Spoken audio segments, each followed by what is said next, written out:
am Chris Lester, I'm training coordinator here at Joliet Junior College. This program is part of a grant program that we received, so we appreciate you being here. And these monies allow us to offer you this program for free. I do ask at the end of the session if you can stay, or if you have to leave early, you talk to me first, because I really need an eval to continue to get the funding for the programs to be able to offer them free. So that would be helpful to us. Feel free to trash me. Oh, not at all. So, but tonight we are very lucky to have Mr. Gary Rockus here. He is the author of 3 technical education books, as well as various articles for technical education magazines. He's also served as the editor of Training Today magazine. He's dedicated his 40-year career to helping students and apprentices develop career and technical skills and knowledge in residential wiring, smart home technology, solid-state electronics, and motor controls for integrated systems used in manufacturing. And I will insert here, even though it wasn't in his official biography for me, that he was an instructor here at JJC as well. And we love that. So we're glad to have him back. Gary is a recipient of the Association of Career and Technical Education's National Award of Merit. And since 2001, Gary has served as CEO of Integrated Systems Technology, Inc., an Illinois company promoting collaborative community partnerships to develop a skilled workforce. The company helps connect community colleges, one-stop centers, economic development groups, and manufacturers seeking technically skilled employees. He's a graduate of Illinois State University's Industrial Technology Education Program, and he studied at DeVry University and United Technical Institute. He remains connected with top electrical training providers nationwide to continue developing a technically competent workforce, and we are so fortunate to have you here today, Gary, so thank you. Take it away. Thank you very much. Thank you all for being here. Well, I appreciate the introduction, and that's not when I start teaching. If you're doing a math here. But this is a publisher that I have been writing for 40 years. And one thing that they have always done has been very tuned in to the learner. And that's what I hope to do tonight. Bill Nye and I had dinner one night at the university after he did a presentation, and we talked about different things. And he basically said, you know, keep it relevant, keep it, you know, exciting. And he took kids that were 6th to 8th grade, 1,000 of them, and they were just silent until he goes ooh and ah. I don't think I'm going to get oohs and ahs out of it tonight, but I'm going to try to, you know, give you some good, solid background to think about energy. Now, one thing that scares a lot of people is technology. But if you go back and look in the dictionary, technology means tool. It's tools, you know, and the shovel was a form of technology, and the backhoe and everything else is just tools to do what? The job. So smart home, think of it as smart home tools, not smart home technology. When you think of tools, you only buy a tool to do a job, right?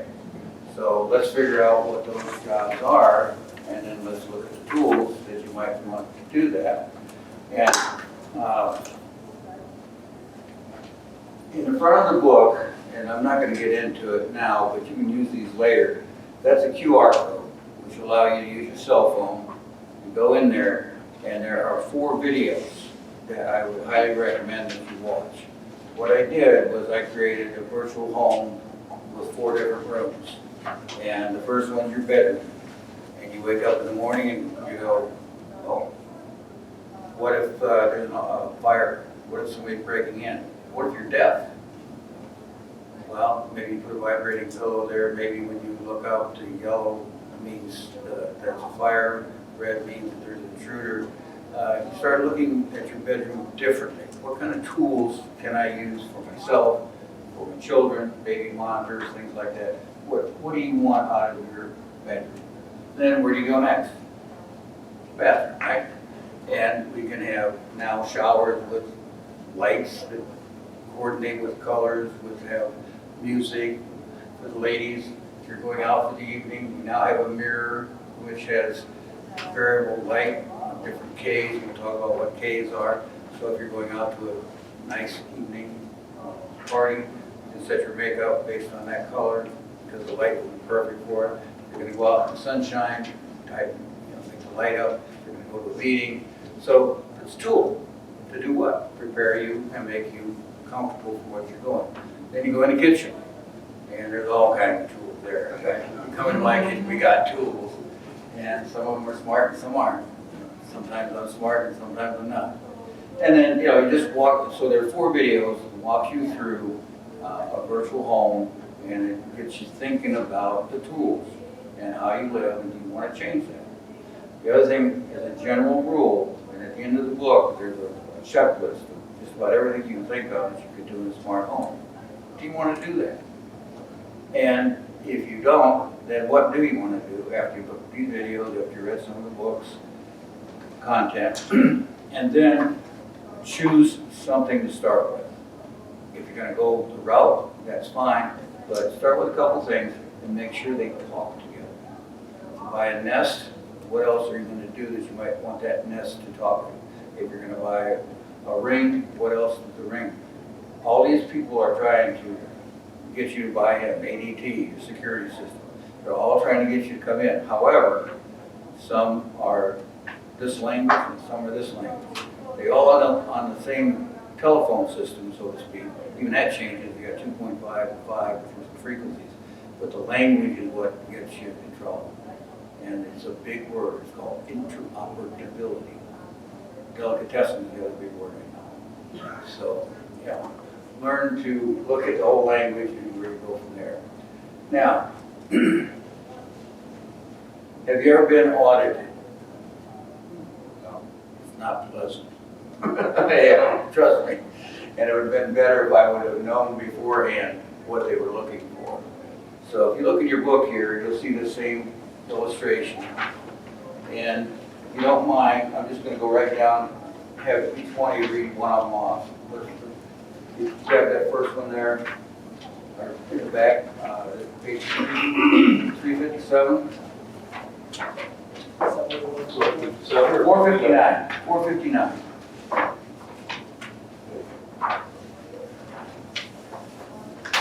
We're going to think of your home in terms of an audit. Think of when you came over tonight, you probably did an audit. You looked at your clothing and you said, my body, I'd like to keep it warm. So what did I do? I maybe layered, and I made sure that air didn't come in, air didn't go out, that if I was going to have wind, I could put it on a hood. All right, look at your home as a framework that has generating heat. Or you either want to keep it in or you want to get it out. So let's take a real quick look at what are the things that you want to look for. And a lot of them, you don't have to be that smart, you just have to look for it. Start with the first one. Attic air. Sorry? Attic air. Yeah, attic air. I'm going to show you some things there that we can do to either vent that or to insulate it to keep it better. But you can lose a lot of energy that way. Next. We just go right down here. Duct. Okay. Yeah. Piping or ducts? Yeah. Your pipe, your ductwork, insulated. You've got pipes that are running with hot water in them. You've got pipes that have heat in them. You insulate them. That doesn't go away before it gets where it's supposed to go. Next one. Drop ceilings and soffit. Yeah, a lot of times you may want to have insulation in it, or you may have it and you don't know what's underneath the roof or underneath that. Maybe there's cracks and things in the foundation that you don't see. Take a look at it. Next. Exterior wall. Yeah, exterior walls. Are they insulated? Are they cracked? Are they whatever? You just take a little look around. Sir? Garage roof. Okay, roofs again. Next. Flue or chimney shaft. Yep. And a couple times I forget to close the damper, sucking it right out of there. Go ahead. Attic access? Yeah, does it seal up? Otherwise there's, a place for it to go. Recessed lighting? Recessed lighting, a lot of times, you put it in there, but you got two issues to deal with. One, you don't want to insulate some of them because it'll blow up, or you didn't insulate it enough, so air gets sucked up over under. We'll be talking about LED lights and things like that. Next. Yeah, go ahead. Whole house fan? Right. Well, you got, I used to have, and we'll talk about whole house fan, it's a good technology to put in, because in the summer, it sucks some nice air through there, but louvers don't close properly. And what I had is I literally took a plastic and some screws, put a piece of plastic, screwed it over. It looked okay, but there was no air going out in the wintertime. Okay, next. Exterior wall penetration. Sorry. Exterior wall penetration. Yeah, again, windows, doors, anything that's going to the exterior. Fireplace wall. Fireplace wall. Yeah, again, fireplace, any place you have that you can look at that has cracks, any place that air goes out or air can come in. So I'm not gonna go any further on that. Audit, you just walk around and look at your house. Try to figure out, where those problems are. Now, you can, some companies will actually come out and do it. I don't know if Commonwealth Edison is still doing it, but, pardon? No, they're not. Okay, but there are companies that will do this, and they can come out and do a thermal imaging of your house. You can buy this now, I don't know what the cost is, but they've really dropped in price. So get 2 or 3 neighbors together, buy one, and we'll look at all the stuff that is happening around your house. Some of it you just can't see or know that you have insulation in the wall. Now, interestingly enough, here's how you use up a lot of energy. Motors, lights, and sound. But how do you inspect that? You look at the speaker, how do you know that? You look at the motors, and this and that, or a lot of appliances we have now, how do we know whether they're efficient? Interestingly enough, these are about 39, 49 bucks right now. You plug them in the wall, plug in your appliances, and you look at your phone app, and it'll tell you. You're using so many, you put it on for 24 hours, and it'll tell you that it used X amount of watts. So a lot of times, with all these currents or, pardon? Vampire. Yeah, vampire currents. So, you don't have to spend a lot of money. Buy one of these, plug it in, leave it overnight, leave it for a week, and take a look. Then, you can buy smart power strips. Again, relatively inexpensive, and with these power strips, again, you can follow through in the book, the pictures are right there. With that, you can begin to decide what it is that you want to run. Obviously, you don't necessarily want to turn off some devices, but other devices you may want to. So, aquarium, computers, some of those And devices. you can control it with the app on your phone. You can, yeah, or you can set it, most of them do have a coordinated app with your iPhone. There's other ones that have timers and things like that that are built in. There's even ones that are sensor controlled. You walk in the room and it will turn on or turn off lights or power. This room here, when I walked in, I went, but I had to walk in a couple feet and then the lights went on. How much would one of those cost? Edison gave me several Really? when they did an energy audit of my house. So And you can control it with your phone? there are certain plugs that if this turns on, or if this particular plug is on, then others will turn on also. But it's not. If your computer is on, you may want the accessories on. If you Yes. turn your computer off, It turns everything. it turns everything off. So again, what I'm going to do here is talk about tools, and it's in here, and there's more depth and more information about it. But again, what I'm going to suggest is look at the various things in your home. And this happens to be Vampire Power.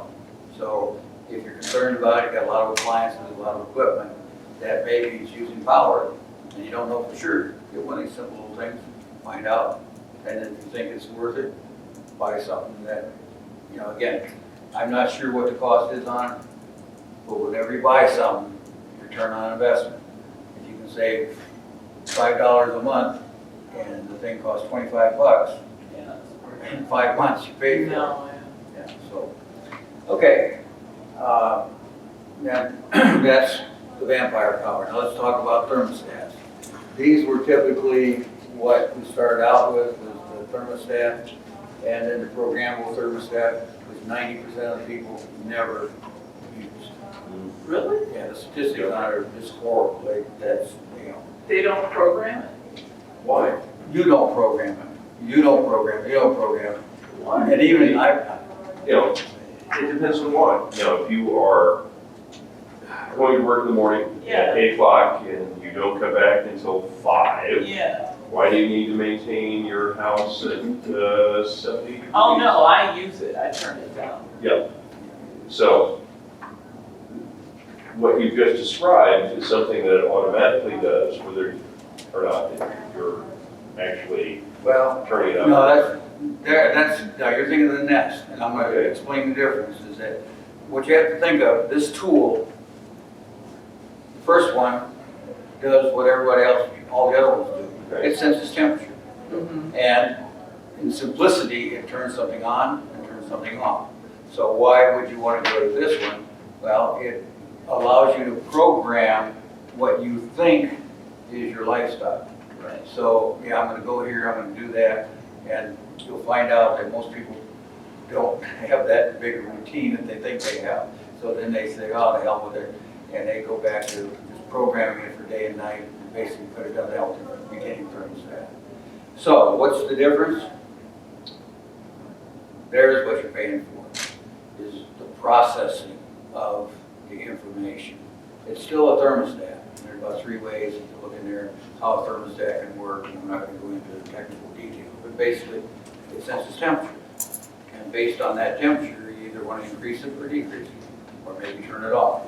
So the Nest, theoretically, monitors your behavior and your pattern, and then it starts programming itself to turn on and off.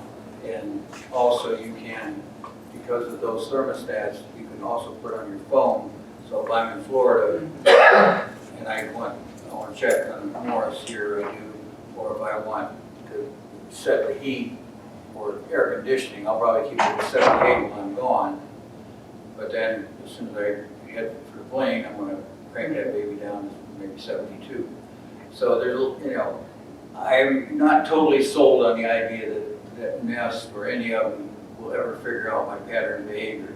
Yeah. My wife hasn't done it, why in the hell thermostat gonna figure it out? So, and she likes it cold and I like it hot, so there's always a conflict there. The other thing that I did at my home is I always have 2 furnaces and 2 air conditioners, if you have enough space, but even in a small home, because you're in a bedroom and the rest of the house. And so I always keep the bedrooms on 1 air conditioner and thermostat, and then do the rest, because otherwise you cross over too much.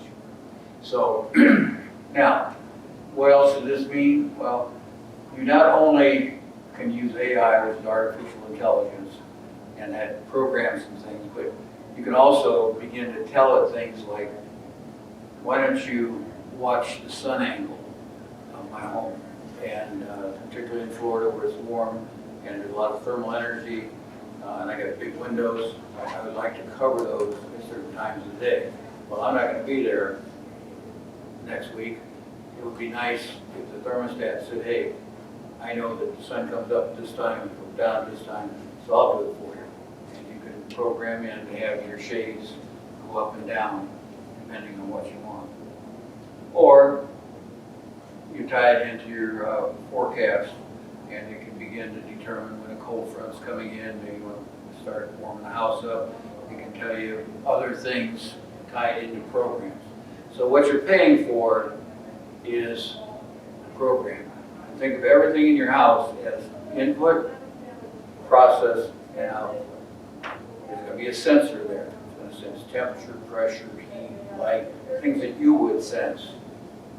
Now, what tool do you want to buy that will do that automatically when you're not there or when you're there? So as you're going through, again, these bedrooms, and have to look at what are the tools. And what you're trying to do is save energy. So what tools will save you the most energy? And it costs you more to buy it just because you'll have a nice little tool, don't buy it. It's not saving you anything, so it's not a useful technology, it's not a useful tool. Okay, and also when you put it in the right place, otherwise it will not accurately, gather the information you need. Okay, lighting. Obviously, there's all kinds of lighting out there, and that has been a dramatic change in the last 5 years. I was involved with the gentleman who invented the first LED light bulb. And we thought we were going to take it public and and I went to the light show every year for 3 years. And went from an incandescent show to a LED light show in 3 years. Unbelievable. And the price went down. So a lot of changes are taking place. My personal opinion is the LED is probably the top dog. I hate CFLs. They're a pain in the butt. They break. You're supposed to put on a hazmat suit. You got to clean up afterwards. So I think, take a real hard look at the LEDs. And one of the problems we have, I know my wife calls and says, hey, I'm trying to buy a bulb. Which ones, how much, this and that. So here's a little chart that you can look at. It's on the bulb itself. It will tell you the brightness. It will tell you your estimated cost. It will give you your life expectancy. It will tell you the K. And again, because that's just a real basic question, here's kind of a conversion that's in there for you. Here's your lumens to LEDs, and an incandescent 40 watt, it's about 8 lumens, go right down the line. Okay? And lumens is the amount of light that it puts out. And then this really throws people, the K rating. So I put a chart in there to take a look at, and this is where, when you get ready for that, and you want to have that light just right, then you'll vary that based on whether you want it to be, a bright sunlight or more traditional, whatever. And those are the ratings that you can look at. So again, what tool do you want? What do you want it to look like? And it's a big difference. I mean, in my kitchen and in the laundry room, my wife wants to see every little spot. It looks more like a hospital zone, operations. So look at the K rating and determine what it is, because you may want a softer K. Now they're even coming out with a variable K, so that you can actually adjust the bulb. What's the difference? Cost. That's a big difference. So the one bulb will give you the whole spectrum? Yeah, there's some of them that are available now, and you can get also ones that'll change colors. You can tie them into music and do things. So again, what is it you want to do? You run a little disco on the side? What the hell? A little retro there. All right. So, and then what they'll tell you is, well, the LED, there's no light, there's no heat, and you put your hand in front of it compared to incandescent. That's not totally true. When you reach to the back of that LED bulb, it's hotter than hell. And that's because the heat sinks are built back there. And if you see the different bulbs, especially the larger ones, the higher intensity, you'll see these little fins in there. And that is sorry? To dissipate the heat. Yeah, to dissipate heat. That's why sometimes even when you're insulating an LED bulb, you got to be careful that you allow for enough air to circulate in that can, because it can build up. And LEDs are an electronic component. Electronic components do not like heat. So somebody said that they could always tell why electronic components went out, because they said electronic component depends on smoke to keep it right. Because every time they saw smoke coming out of the device, it never worked again. I don't know if that theory holds up or not. But anyway, now we can also control LED lights. That was one thing that was good about incandescent bulbs, was relatively easy to do that. And we started out with using resistors, then we went to SCRs, and then we did things. But the LED was having a real problem because there would be points where it started flickering, and they overcome a lot of that. And basically, what a dimmer does, it cuts off part of the power. We used to do it by resistance, but the resistance was using as much power as the device itself, so that wasn't very efficient.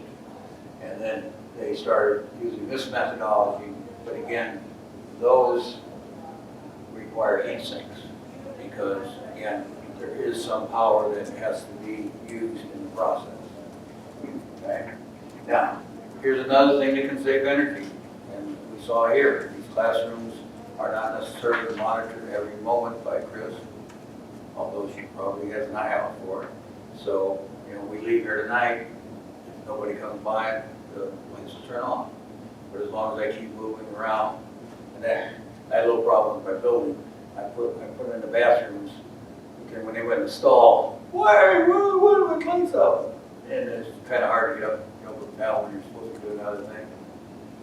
All right, so, what I do with those, and I did in Florida, simple tool, I bought a floodlight for the driveway because the only time I really want some light out there is when I pull up. So I pull up or if somebody else is pulling up. And it's very simple. I think I paid $49, $59, 2 LED bulbs. It's already got the motion detector in it. So I pull up, boom.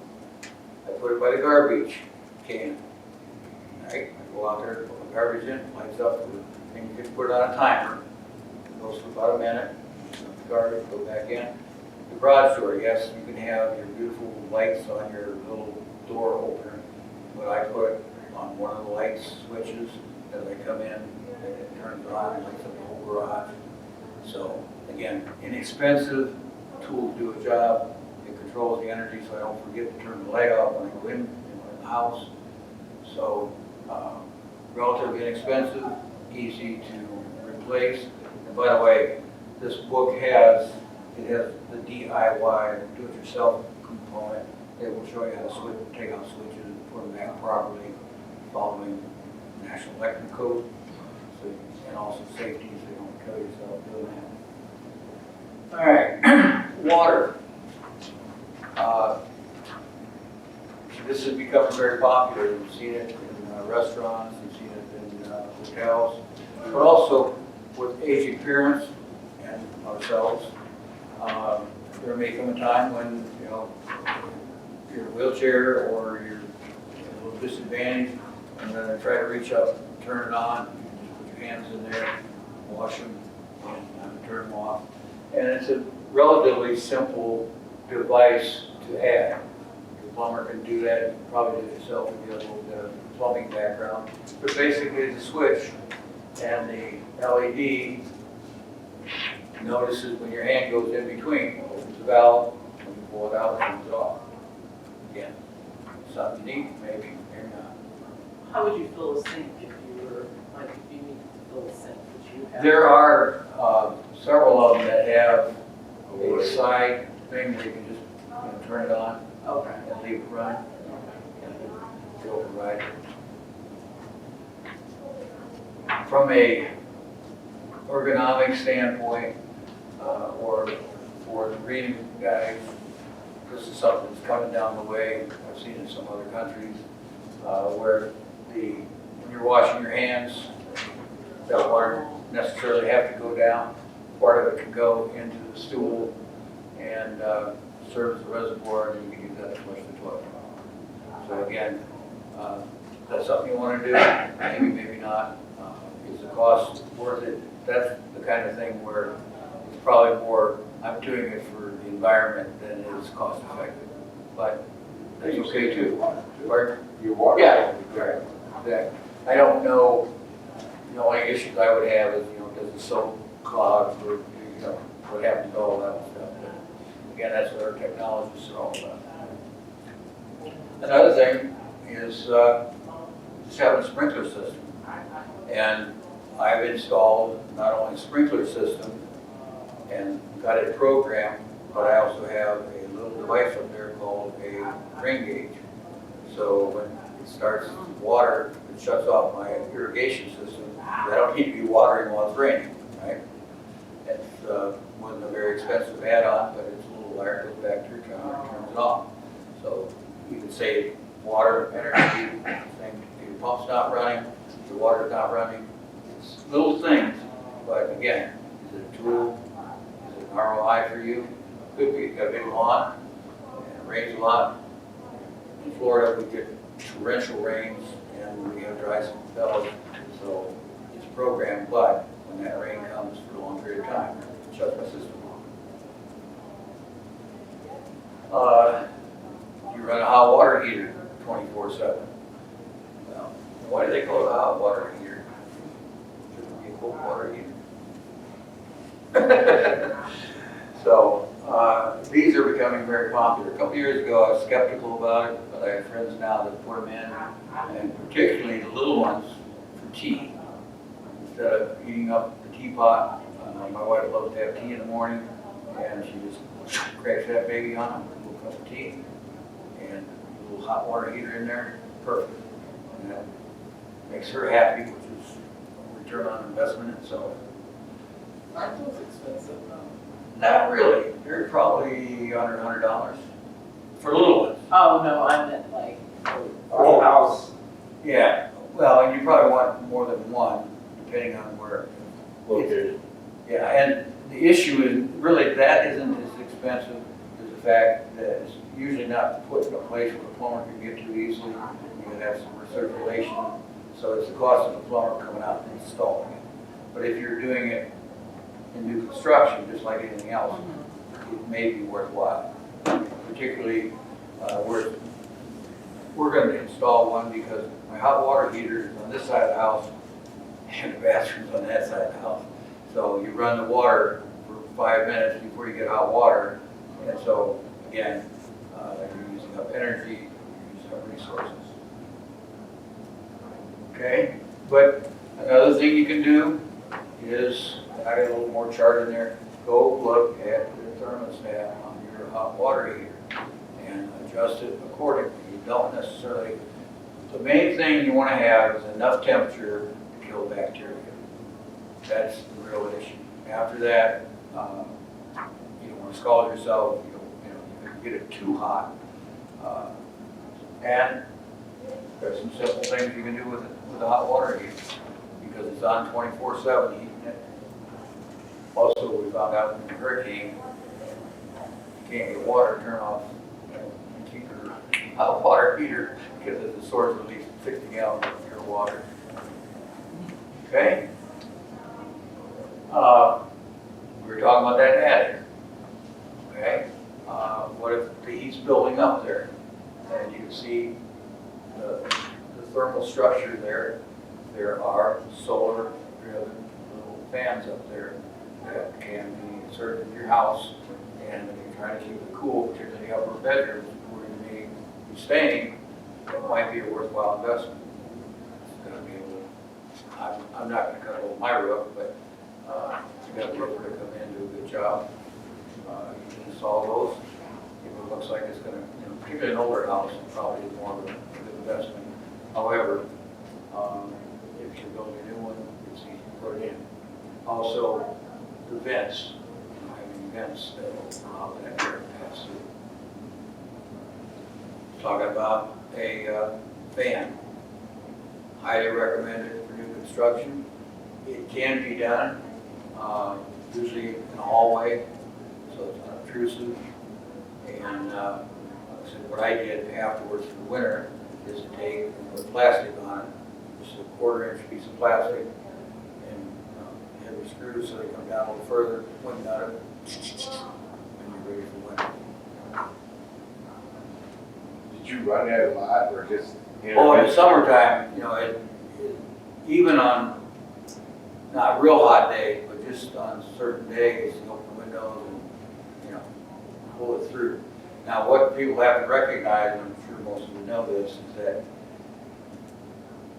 when you're heating or cooling anything, just think of a frying pan. You've got a nice thick frying pan. It's it's gonna hold heat. So even if you stop the burner, you can still burn your food. Great example, that's popcorn.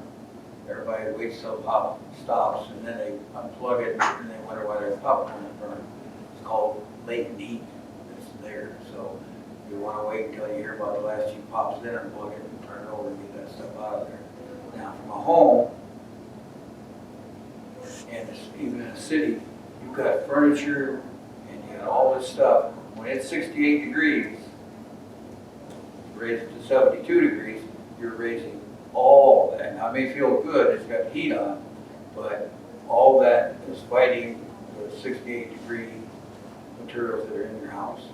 So when you have wide swings, that doesn't necessarily always work to your advantage either. So a lot of times a few degrees one way or the other works well at times when the temperatures aren't wide swing.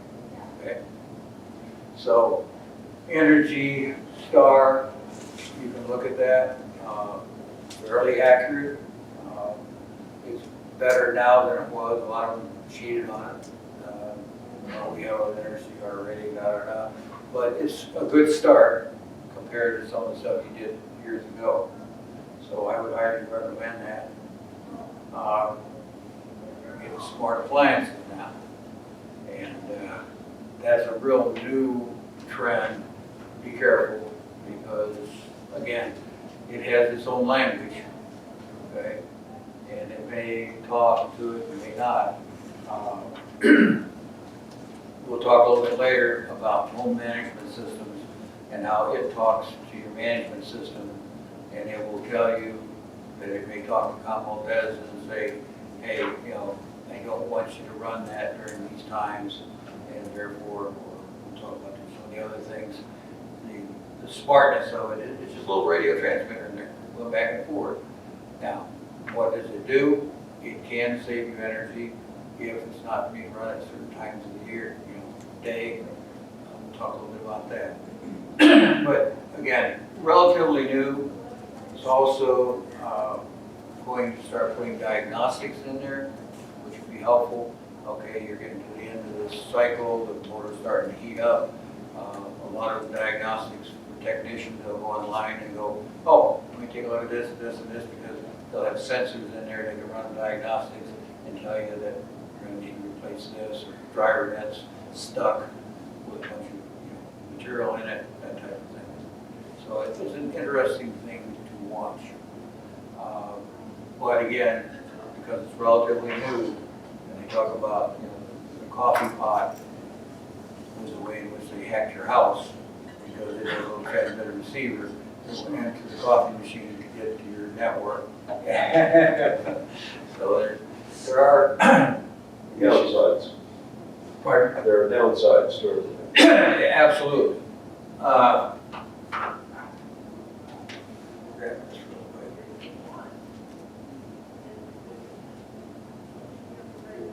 Now this one is very interesting. Has anybody invested in a smart refrigerator yet? Some of the features are, well, you could look inside there without opening it. So you don't have the energy being used up with little kids going, what's in there, Daddy? What's in there? Or I would be doing that. But or technically you could be in your grocery store and you can pull it up and go, okay, milk. That, Yeah. I like. Yeah, so, and however, now, why are they doing that? Is it just for you? Can anybody tell me why they think they're doing it? Exactly what we like. Exactly. They're getting, all of this stuff is gathering data. So, and if you enter, your grocery list, or if you're buying Heinz ketchup, I'll almost bet you in a couple weeks you'll get a coupon for somebody else's ketchup. Go there and 50% off. You're managing the data, watching what's going on.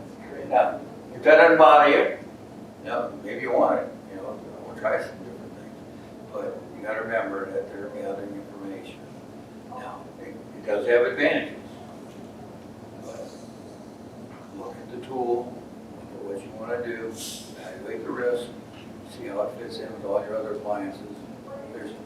some other neat things going on with other appliances. They can, you know, monitor the cooking temperatures. I got a little one for my barbecue or in my crock pot, plug it in there, it goes, period.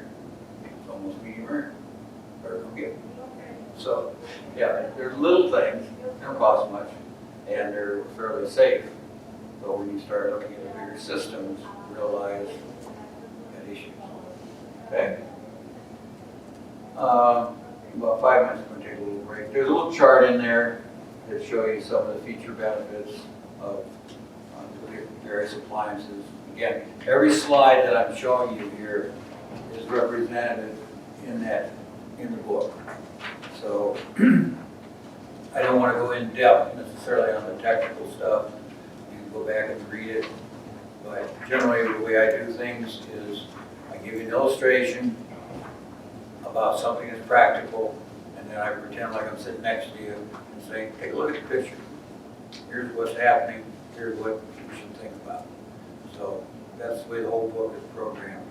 And actually, there's only 3 things you need in a smart home. You want it to be safe and secure. That's all the security stuff that ADT and all that's presenting and pushing towards you. You want it to be energy efficient. And that's what we're talking about tonight. And the third is lifestyle.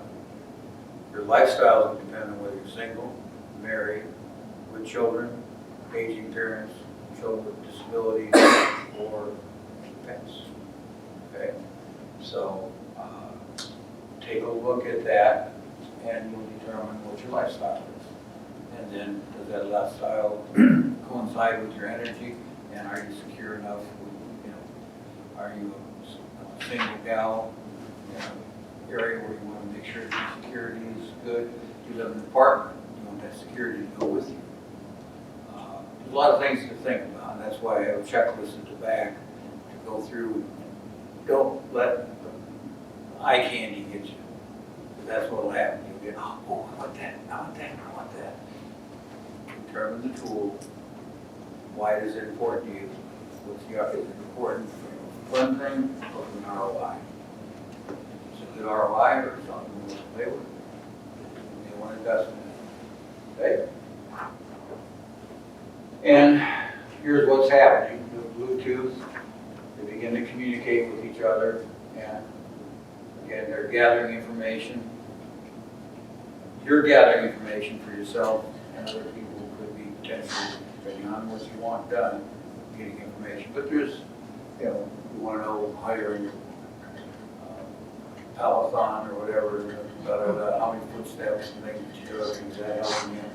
Your computer, your car, all these things are now going to be what they call IoT, Internet of Things. And it's just a big bunch of data that we passed around, and I call it data smog.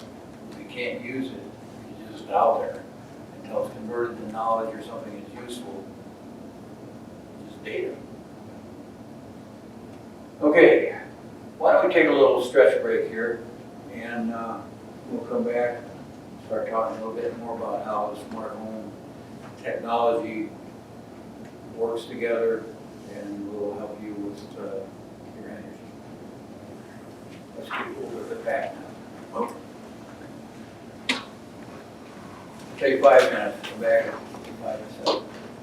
And folks, bathrooms are across the hall. Yeah. Do we get to keep? Yeah, those books are yours to keep. So, and for all it's worth, I signed them. Oh, that's great. But if you want your name put on there, like to Dave or to Fred or to Bad. Sounds like we've done a little bit of work with some of this. Off and on. I remember in graduate school that 2 professors, one in chemistry, the other in physics, said, "You take it to the bank, this will never ever happen." In 5 years, both were given as a routine. Yeah. Well, I know it. Star Trek, if you remember when Spock whipped out his tricorder and said, "Yes, Captain, there's so much this, so much that in there." I liked it when he picked up the mouse and went, oh, that's kind of a unique little thing. Spock. Oh, yeah, yes, well, yeah, for at the time, that would have filled a semi-truck of all the equipment to do what he just said it could. I've been in classified presentations with two guys from San Diego.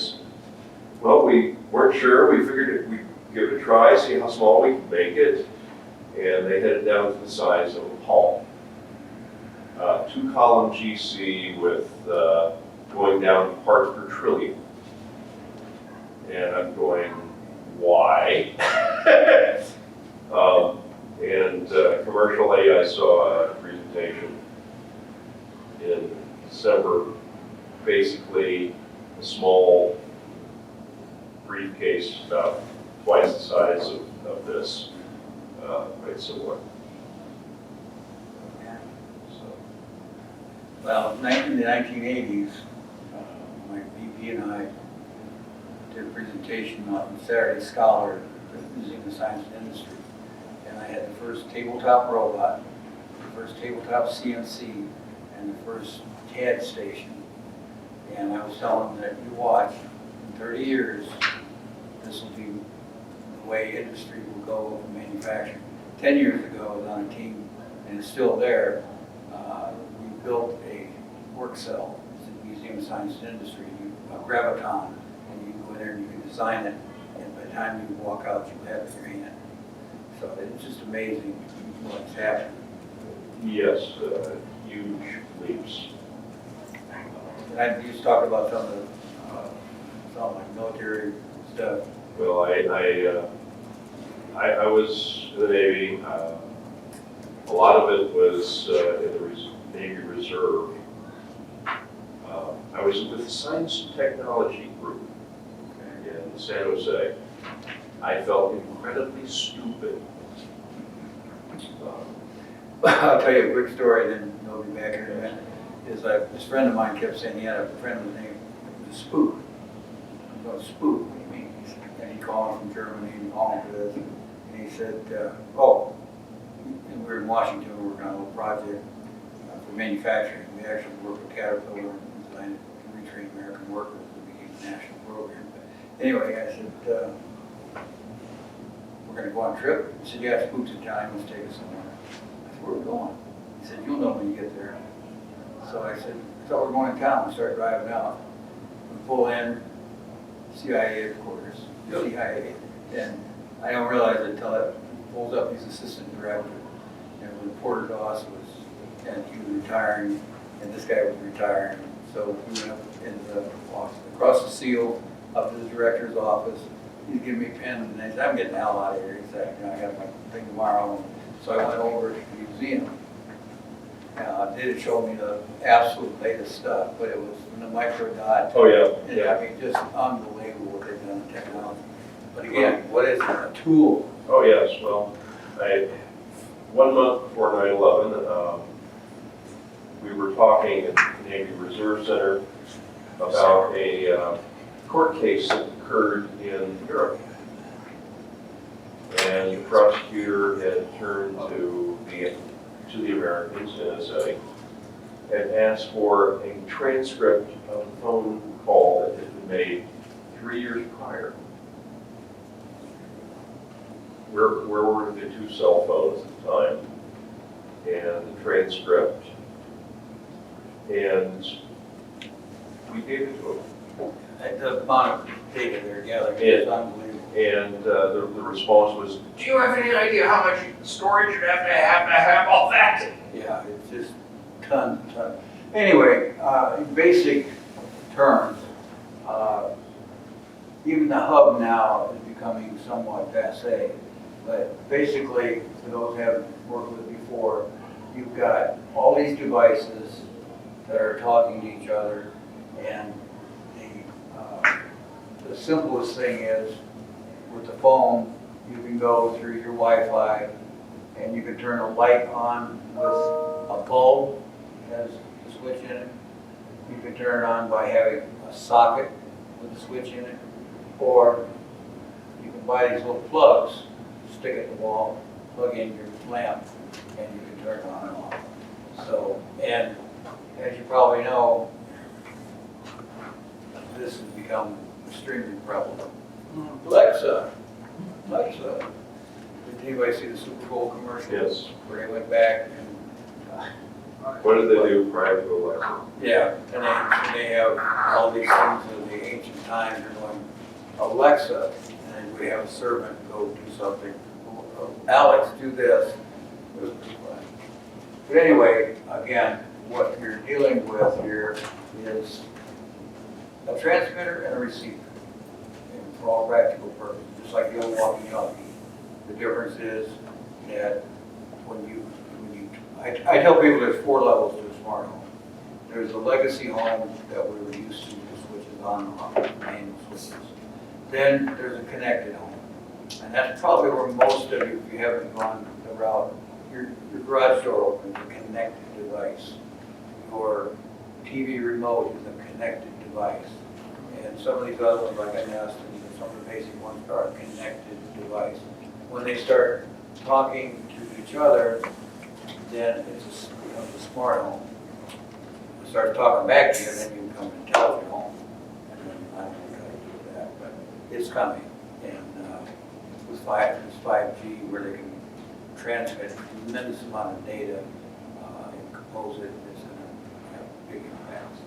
So anyway, from the very simple devices, like turn on and off, you don't have to have an elaborate system. You do have to have Wi-Fi. And there's right now 2 areas. 2.5 is one frequency and 5 is the other. One gives you distance, the other gives you volume. By volume, I mean that the one can go a farther distance through walls and stuff like that. But the 5 doesn't go as far, but it's the TV. You want to stream, you want to put a lot of data for a short distance, and you go 5. And now they even have 3 where you can get 900 megahertz, 2.5, or 5, because some of the old phones do that. And it could switch to the most fast one depending on how you set it up. So a lot's going on in the modem areas and the wireless router. And the difference is that the modem just gets you out into the world, and then the router does what it says, it routes the information. Okay?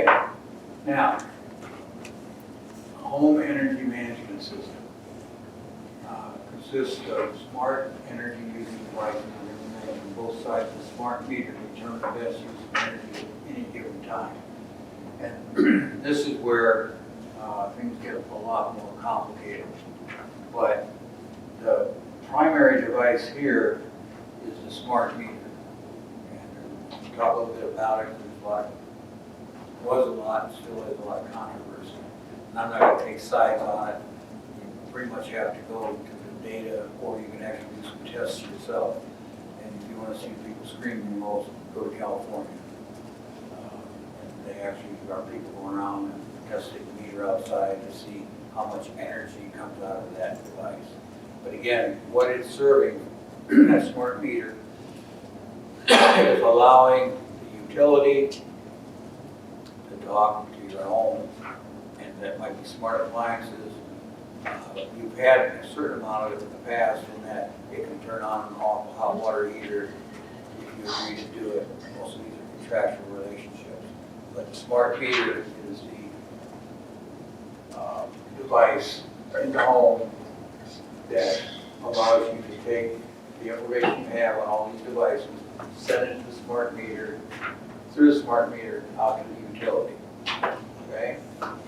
And that's two-way communication. So whether it's electrical gear, charging, energy storage, weather monitoring, smart appliances, they're all communicating through that smart meter. Okay? Any questions on that? And again, it's all radio frequency. That's what people are concerned about. You can now talk a little bit more about that meter, but you can also manage. Remember, we had that little device that could go around. You can hook up a very elaborate system, and monitor your whole energy system. I personally, I think it's overkill until it gets to the point where all these devices are more standardized. In that case, the price will drop down, and you'll probably do it on a mobile device rather than going to a real average system. What they do from there is they gather all the information and it goes into a advanced metering infrastructure, and that could be a home area network, a neighborhood network, and a wide area network. So basically, what they're trying to do is to get everybody's information so they can look at a area and determine, okay, we're gonna have an outage, how can we shift energy? It's also, one of the big positives is if you have a power outage, right now, 80% of the way they find out is that there's a power outage, someone goes, hey, my power's out. But I had, ComEd did a presentation, the president came down to Morris, and they were showing this video.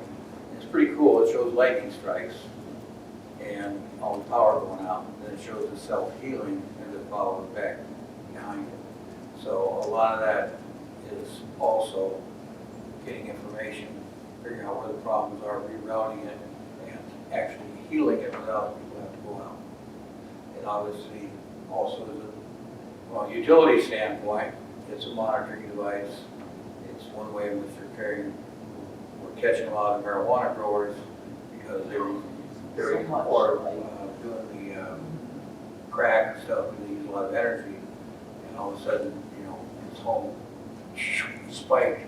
What the hell is going on there? They also flew over visual looking for heat in various areas. So, yeah, there's some good news to technology, but if they pass some of these things, they make them fly over with a sensor and realize I'm barbecuing. Can't have to cut some of that stuff off. Yeah. All right. And then the way they collect that locally is they have a collector, it gathers it, and it sends to the next one, until they get that information. And that's a complete system there. Again, other than knowing it exists, there's not a whole lot you can do with it. And again, you'll have contracts that say, okay, you want us to be able to turn on your air conditioner, turn it off, you want us to do this device, can we send you information that tells you that the peak time is here, so you gotta do your laundry on Sunday afternoon between 4 and 3. If you do, allow your electricity to, be less. So there's a lot of good things about it, but study it, determine what impact it will have on your home, and whether it's worth investment or signing the contract. I've already heard they're doing laundry like at 3 o'clock in the morning, from 3 to 5 was a downtime for energy usage. I don't know if you've ever heard anything like that or no? Yeah, try to convince my wife that. Hey honey, gonna save us $1, but you got a 3 and do the laundry. I know it's late night hours to do it, that's when the downtime is. Yeah. And the only reason she wants to do it, I will do it, but she says no. So I do the cooking, she does that. All right, so there's a lot of controversy around that little device right there. And you got your way here. Again, all this stuff is in here, every slide, and that's chapter 16. So there's what, it's communicating, sending things out. But here, a little research I did on it, and this is their claim, is that look where the smart meter is compared to your cell phone. And the amount of radiant energy coming out. Also, don't stick your face in front of your microwave and look to see how it's cooking. Those little things that cross the front of that, that's a protection from the 2.4 megahertz. And what you have to know about 2.4 is that's the exact frequency of a microwave. When two particles rub together and create heat. That will do that to your skin too. And the reason 2.4, when you set up devices, don't put an aquarium right next to your router because one you might have a little fish fry. The energy absorbed by the water, that's why you don't have wireless underwater, so to speak, of that, because it'll absorb all the energy there. But they show you this. Now, where some of the controversy comes in is that in certain areas, remember that concentrator we were looking at, that's on the pole? Some of them have it in the home in one area, so that one device puts out a lot more energy than the other devices. So they've been able to find some that were higher energy output, considerably higher. So I think they've changed some of that, but that's where a lot of controversy is. And but you also have to realize that meter, chances are you're standing out in front of it compared to with your cell phone or in front of your microwave, and the beam is going out this way, and the back of it, you got a brick house or insulation or wood or drywall, all that has to come through that first to get to you.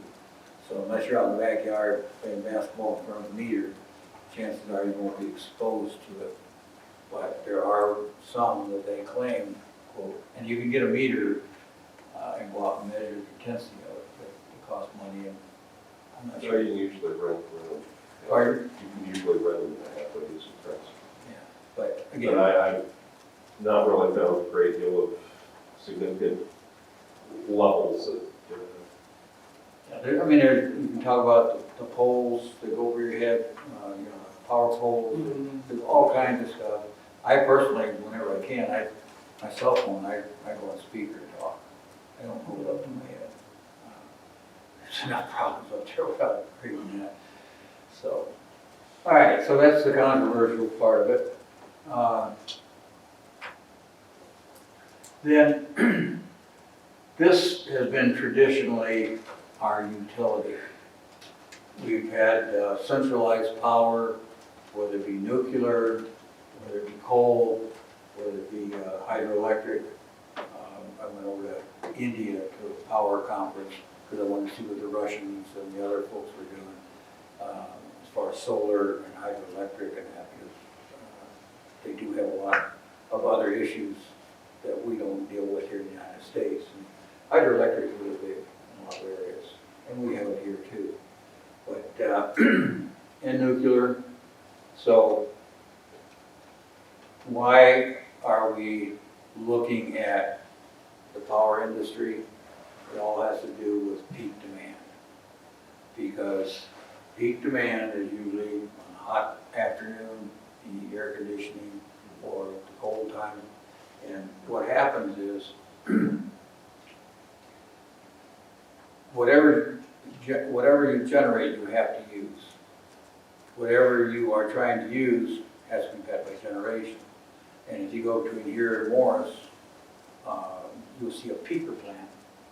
And that plant is probably only used 5 or 6 times a year. And it's very expensive. Now, if they could get rid of that peaker plant, then I don't know if they lower your rates, but they'd be happier. How do they produce electricity there? That one I believe is gas fired. most of them are. Gas? Yeah, gas, Natural gas? natural gas. Because it's quick to fire up. If you got coal, you got to heat it for a while. Yeah. And so natural gas is easy to get to, but they don't use it very often. So peak demand is what they're all trying to level out. And we're going to talk a little bit about how that's happening and what you can do about it, some new techniques and new technologies. And part of what is the beginning of that is the smart grid. And the smart grid basically is beginning to monitor the entire process using sensors and electronics. And also, for the first time, the utility is communicating directly with your house. So it has a lot of upsides. There are, of course, some downsides. but in fact, they can respond to it very quickly. From a utility standpoint, they're more accurate because these mechanical devices will slow down. You had a meter reader that was very expensive for them. So they're, by going to the smart grid, they're saving money there. Hopefully they're taking that money and investing it in new technologies, in solar, wind, those type of things. You kind of see that on the perimeter. We'll talk a little bit more in depth about that. But they're also, how do they monitor that? Well, power lines and transformers produce heat, electromagnetic fields, and those can fuel your devices. In fact, now you can buy a switch, which when you flip the switch, creates enough mechanical energy to create a 0 or 1 pulse. So you don't have to have any wire running to the switch. It is energy harvest from a click to send out an on or an off to the light. So they're taking and they're attaching to a transformer that's hot. It's generating electricity through the thermal energy to transmit. You've got your wires, which are electromagnetic, so they can create, that pulse can create electricity, charges up the little sensors. You got solar energy, you see those quite often on speed things or phone. So they're trying to make that system more accessible and to monitor temperatures because the wires will loop down. They'll also, when they're warm, they'll use more, they become higher resistance, so they can't put as much power through them. So there are a lot of, that's what the smart grid is. They're just trying to make it more intelligent to monitor what's happening with the energy there. And it's a whole system rather than just, oh, we're going to make the power plant a little bit better, we're going to make the wire a little bit better, we're going to make the house better. It's all coming together into a smart forum. Are they doing that? Oh, yeah, yeah. Commonwealth Edison has been pretty aggressive with that. I've been to other parts of the state, or other parts of the country. It's to their long-term advantage because it's going to save money. And the other part is with the EPA, with the amount of people that are going today, put new utilities in, run new wires, anything like that, it's cost prohibitive. You can't get access, you can't go over it, but most of them want to bury it now because of environmental issues. And that's why you see the phone systems are all going wireless because in Europe, it was funny, I went on a safari a couple years ago to Africa and backward country, you know. Oh, no. I went there and I brought this is so stupid, but I actually got one of the cell phones with the antenna and all that, if I could be out in the jungle. And so anyway, it isn't working. And I explained to the guy, that's what I'm doing. He said, here, use my cell phone when I call your house. That's the one thing they do have. Yeah, well, they had no choice. Right. Because they can't put an infrastructure in, so they go with wireless. So what they've learned from that, and a lot of European countries, because of that, have brought back technology and applied it to a lot of stuff that we're now picking up on and using. And now we're also looking at how do we generate electricity. And the problem, if you look in the past, when you had coal fired, it had to be close to coal. Because whatever is your energy source, you had to truck it in. So if you look at where the power plants are that are coal operated, they're your good coal reserves. If you look at a nuclear power plant, they're usually close to water. Why? You gotta cool the plant down. And solar, one of the issues there is, hell, it's great out in the middle of the Mojave Desert, but how many houses do you have out there? So they're learning, and this is what I'll talk about a little bit, about DC. before, we never talked about DC electricity, but one of the big DC units is going in here, where Dresden is at, and they're gonna crank it up to 900,000 volts of DC, which can be transmitted and then converted back. So it's gonna allow DC, and at the end of this, I'll show you how we're gonna go to hybrid house, which is gonna be AC and DC. But anyway, now, what they're looking at is wherever we can find it, we'll grab solar, wherever we find wind. And you see where Dwight, all that area, big wind plants coming up. We'll talk a little bit about how wind's generated, how it's used too. But, so we're looking, you know, those are the plants up there, but what are the alternatives for alternate energy? And what you have to realize, that terminology gets thrown around a lot. Fossil fuel basically is something that's come from the past. Animal died, we got some plants and stuff, and we generally think of that as coal or oil or gas. But you're also saying, well, we'll go to renewables. You're going to take a tree and you chip it out and burn it. It's all going back to how do you get energy, and most of it is generated by burning something or heating something. The nuclear power plant, all it is a big boiling pot to run a turbine. You know, and if you look at water, it runs down, turns the turbine. The only real alternative or alternate energy right now that is a direct energy link is solar. It takes it from that to that. There's some stuff going on with chemistry in that, but the largest scale is solar to electricity. We'll talk a little bit how that happens. It's not wind. Pardon? Wind is not considered. It is, but it's not as prevalent, and there's some, It's prevalent as solar. no, I mean, some of the issues to try to, I mean, you got, we're gonna go into what some of the solar, their wind is good in certain areas, but as far as the amount of area that you can work with solar, Well, you're saying where you can use it. environmentally, I mean, well, let's put it this way. In Illinois, wind is pretty popular because we have a lot of wind. Probably because we have politicians in Chicago, but it may be environmentally too, but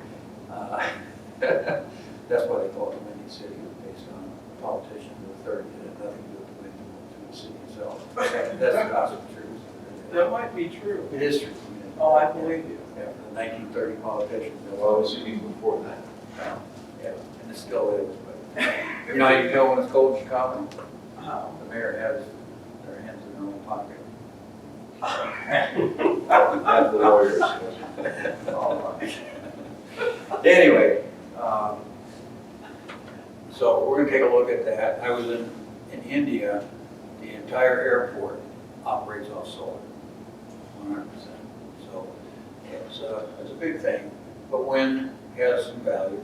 Would you say we're behind the curve on the solar, or ahead of it, or where would you say we're at? It's making the turn because the price is dropping, and a lot of the other countries, it's subsidized, and they're making huge investments in it, China, India, because they, in India, they're building something like 28 cities in the next 3 years. So they have to have energy somewhere. Right now, they're burning dung, and I mean, when you see the amount of energy that's being generated by fossil fuels and whole type of things. So anyway, let's talk about wind. The big turbines, if you're going to get a halfway decent one for your home, you can generate a small amount with a windmill, okay?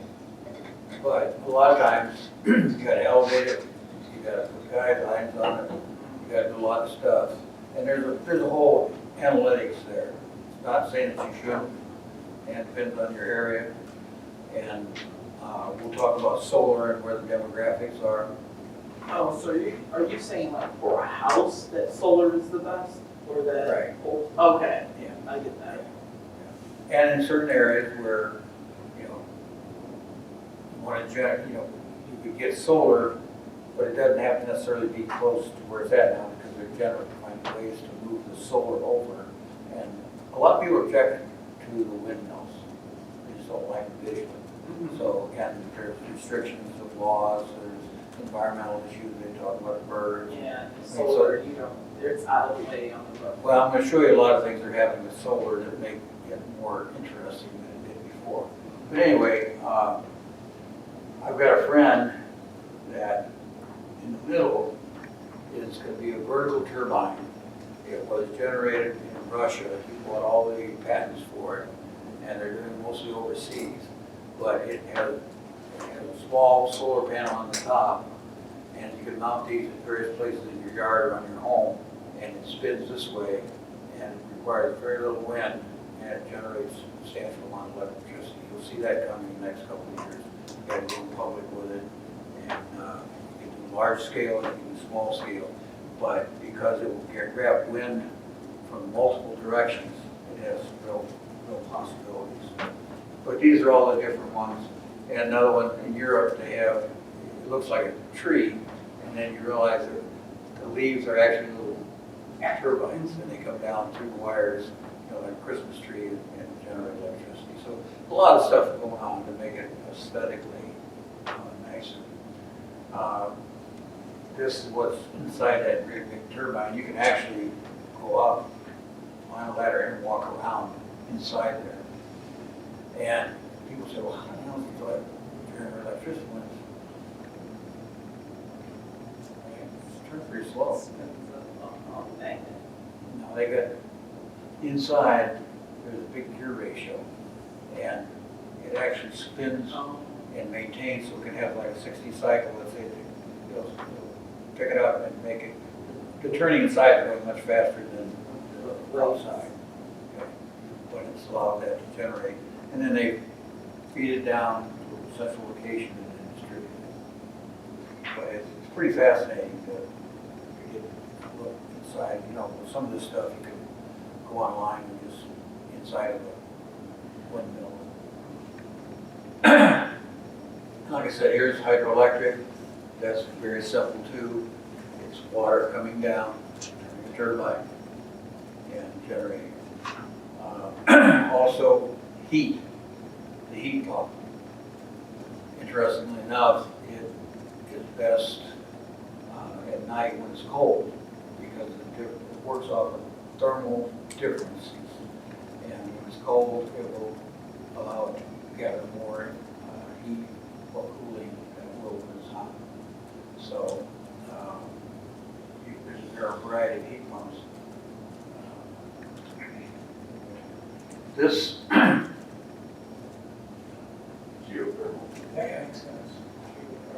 I think it's still in operation up, but again, another friend, Vahan Basanichian from MIT, invented the first thermal one, and it was high school there, and they were using the swimming pool net, and they drill down and draw energy from the ground. There's also some of them that get off of hot pools and things like that. And then there's also thermal energy from water circulating through the panels. But here is your solar. And remember I told you, if you go into, with your phone, and go into the animation, it'll show you how the light strikes and the electrons are freed up and creates electricity that comes from the solar panel. This one is most direct. And again, their efficiencies have increased dramatically. Their turnaround is, as far as being able to be produced, and volume increased. So here's what I was saying about firmly. You can kind of get an idea from looking at the chart in here, and everything's in the book, where it would be most likely to be useful. And Midwest, it's here, and I tell people that the new governor has decided that he's going to put all the solar panels on the north side of the buildings. Why, aren't you? He's going to turn the state around. Oh, my God. All right, let's move on. Another thought. I like that. So anyway, you can look at the demographics and decide that you can see why a lot of California, why a lot of the western states are developing solar, and why we may not be quite as involved. But it can be, and I'm going to explain later how you can offset the fact that we have gray skies and all that all the time. One of the things that's happening is what people like, if they can get into it, is net metering, which means there are times when you can actually generate more electricity than you use, and you can sell it back to the utility. That's a little bit, overhyped at times, but it does work in certain areas. So, Well, basically, they give you credit versus selling it back per se. yeah, well, that's the idea behind it. And what they're trying to work towards is what they call a net zero, is that theoretically you're generating more than the same amount that you're using. But that's why the smart meter is useful. The other ones actually had meters that turn backwards, so they generate. But here's what's happening in solar is that there's so many different methodologies that are coming up now. You can put whole sections on a roof. You can put out your yard a panel. This one actually tracks the sun. So it pivots, going down here, the directional tracking. So it would, as the sun angle, you'll see it a little bit, it depends on the angle at which the sun hits the panel where you get your maximum efficiency. So this roof up here is fixed. That's where it's going to be. So you have to figure out your energy quotient and everything else based on the angle. Is that the right place to do it? Is the sun going to be the most there? So each home has to be individually looked at to determine whether the return on investment is worth putting in. The other one might be, out in the yard where you can get the best angle from east to west. But this one here will actually track the solar angles. This was only done on high-level buildings, but now they're starting to build all kinds of material to put on homes and buildings that are actually solar panels. So you're going to start seeing, it's kind of interesting, that column. That column may still be a steel column, however, it's going to be coated with a solar panel. Okay? So these are various places on a commercial building, a home, that could potentially be a solar panel. And you'll see that Musk, with his roofing, has taken on that concept. So you can even now get glass blocks. So in our basement bathroom, we use that. Not solar panels, but if we were facing out, you don't want people looking in your bathroom, but you want light, so you could get these blocks that are little solar panels that could carry electricity that might have your bathroom light on it. Because the LED is DC. The solar panel generates DC, and I'm going to show you later how that is now becoming part of the future. There are DC buildings right now where these panels are DC. They're getting power from a solar panel, and there are no wires running to these panels. What they're doing is they're using the grid, which is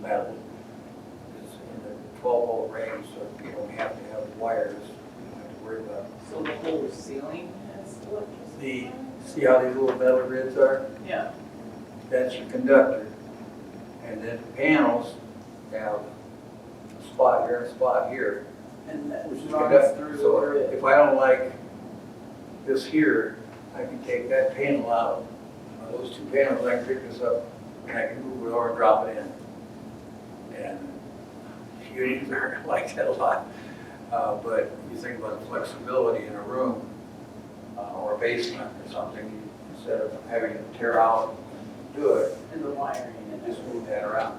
They're actually doing this? Oh, yeah. And another, so I know Michigan is a company that they've already got multiple buildings that way.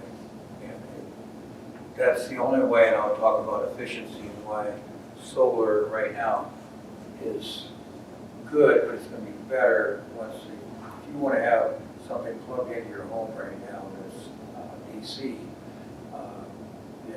you have cigarette lighter holder, or you have to have a 220 volt labeled that, or now, I'll talk about what's happening with So it doesn't have to be converted at all, is what you're saying?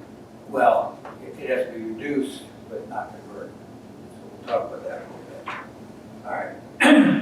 Again, here's some creative ideas that Musk came up with to put solar panels on your roof. Supposedly this year he's now meeting his goals and things like that, but he has a lot of good ideas. It's certainly going to be much more attractive than just throwing a bunch of panels on top of your roof. And he's figured out a way where you don't have to run wires by layering it on one on top of the other, conductor to conductor, conductor, so that the whole roof becomes a wired, conductive surface, so you don't have to have all the wires and things that you would with all the other panels. And if they get that nailed down properly, it's going to be, fairly inexpensive, attractive way to redo your roof. How long do you think it would take for that? Well, you've got a waiting list. There are ones going in, but I'm guessing 5 years at least before we see it at a price that most people can afford. That's still not horrible. No, but again, is it right for your home? You're gonna have to run the numbers and see, if you get a return on investment in a couple of years, you're gonna be in that house for 5 or 10 years. How long does he think those things can last? Well, that's, without actually waiting 20 years. Yeah. They're finding out by, just like anything else, they're running tests and throwing stuff at it. But then you have something like Musk showing his new truck, and how these windows are, shatterproof, and he throws a rock and it shatters. Anyway, see that? Yes. Yeah, oops. I suspect somebody that was in panel installation lost their job. Yeah. Never mind. It's pretty cool what they're doing. So what you're gonna see is new materials become part of the home structure, and then call it once, it's like mass production. Look at, what was it, 60-inch TV. Oh, I know. That would come fast. Now you can get a wall for about the same price. Oh, yeah. I was just at the Consumer Electronics Show a couple weeks ago, and they had one screen, it was curved, and it ran 160 feet across. I mean, and it's the OLEDs, you're gonna be able to roll them out, place them on the wall and watch them. It's just absolutely insane. And this is kind of how the system works. You have a solar panel, then you have a disconnect. It will go into your power panel, and then you can, in the future, run AC loads off a regular panel. It converts it, but I'll show you in a little bit that there's a tremendous loss when you go from DC to AC. And the biggest one is that we have right now are what I call wall warts. Those little boxes that come with every electronic device you have, or you plug it in the wall. power supply. Well, what it is that, and think of this, you got a solar panel which creates DC, okay? Then you convert to AC. You lose about 30% in that conversion. You send the AC through the outlet, We plug in a device to convert the AC back to DC. So in the future, and I'll conclude yet, but I'll show you how we're going to be overcoming that in the hybrid home in the future. So that's one way that works. A little more complicated, and you still have your utilities, but now you're starting to look at backups, and the most important thing that will probably be happening with solar and with the whole energy thing is batteries. We're going to talk about storage, because if you think about this, there are people now that are not even going to solar panels. What they're doing is they're buying these large batteries, and they're hooking them up at night, charge the batteries, and then during the day, during peak So you're demand, not, they're, how expensive is that battery? well, that's, again, they're dropping in price dramatically. And they've got some that are aesthetically pretty, that they're actually showing them in their living rooms and that, and they can shoot a 38 through them and it doesn't affect them. Because I thought batteries, like big batteries like that were expensive. They bank batteries what they need for a house. Yeah. Well, again, a whole lot of AC and DC. Or a whole lot of D batteries.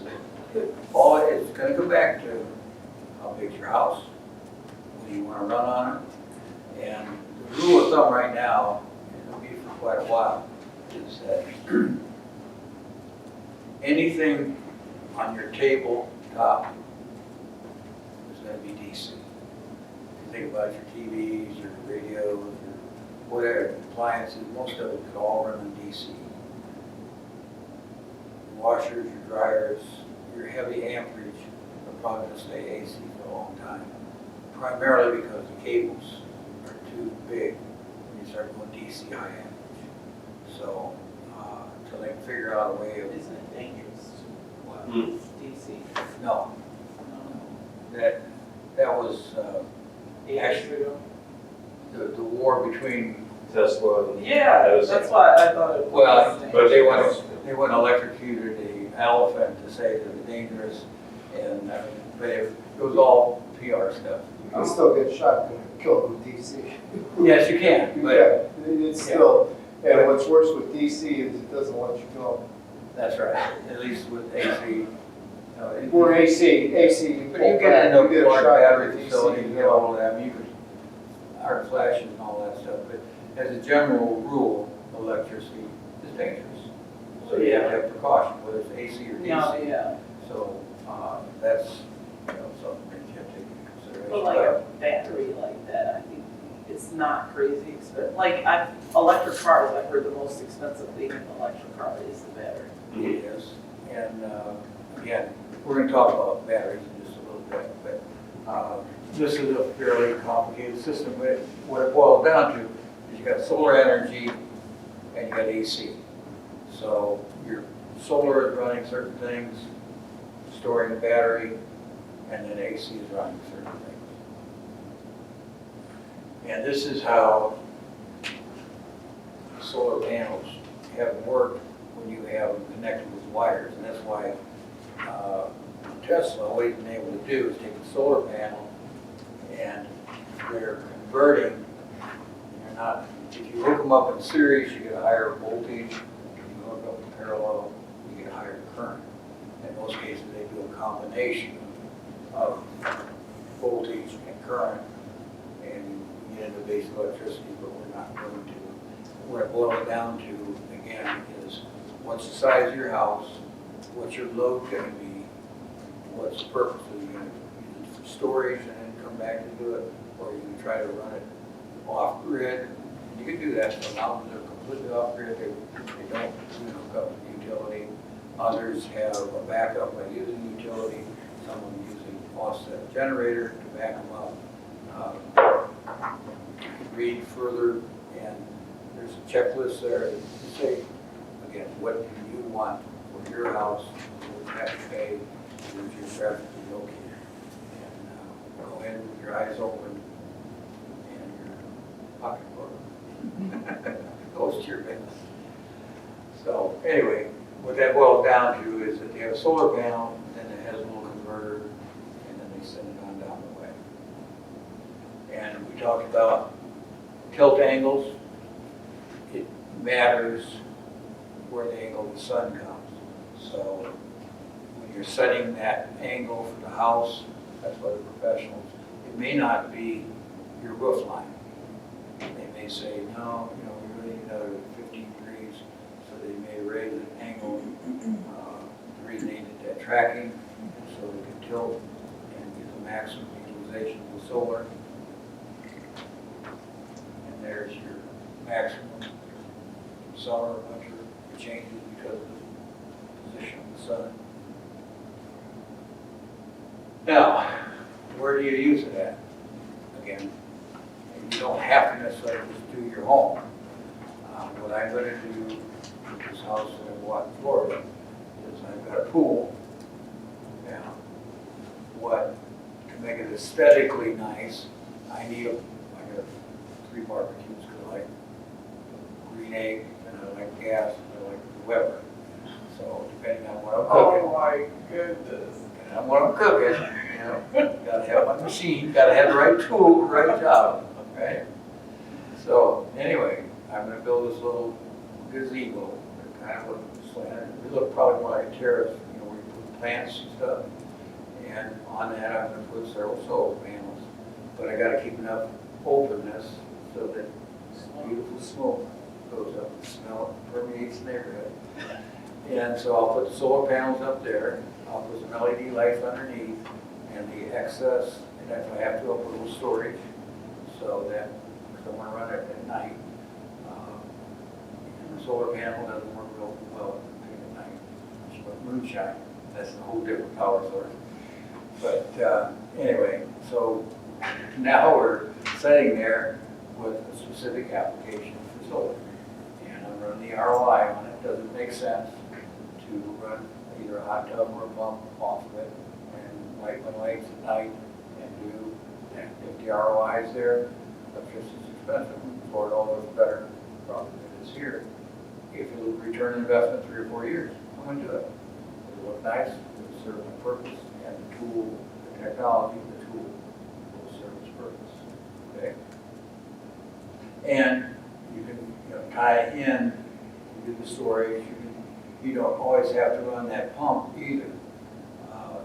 The 2 things you want to look at is the variable frequency drive, so that you manage the energy. You may only want to run it 6 hours out of the 24-hour cycle, every 2 hours. So what you're doing is just getting the stuff out of the pool. So he doesn't have to run 24/7. And then here, if you go through, you look, here are some of the advantages, here are some of the disadvantages for that particular device.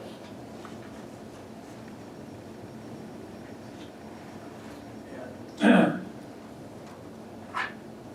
right now, if you look at, it's talking about a high initial investment, but that's coming down.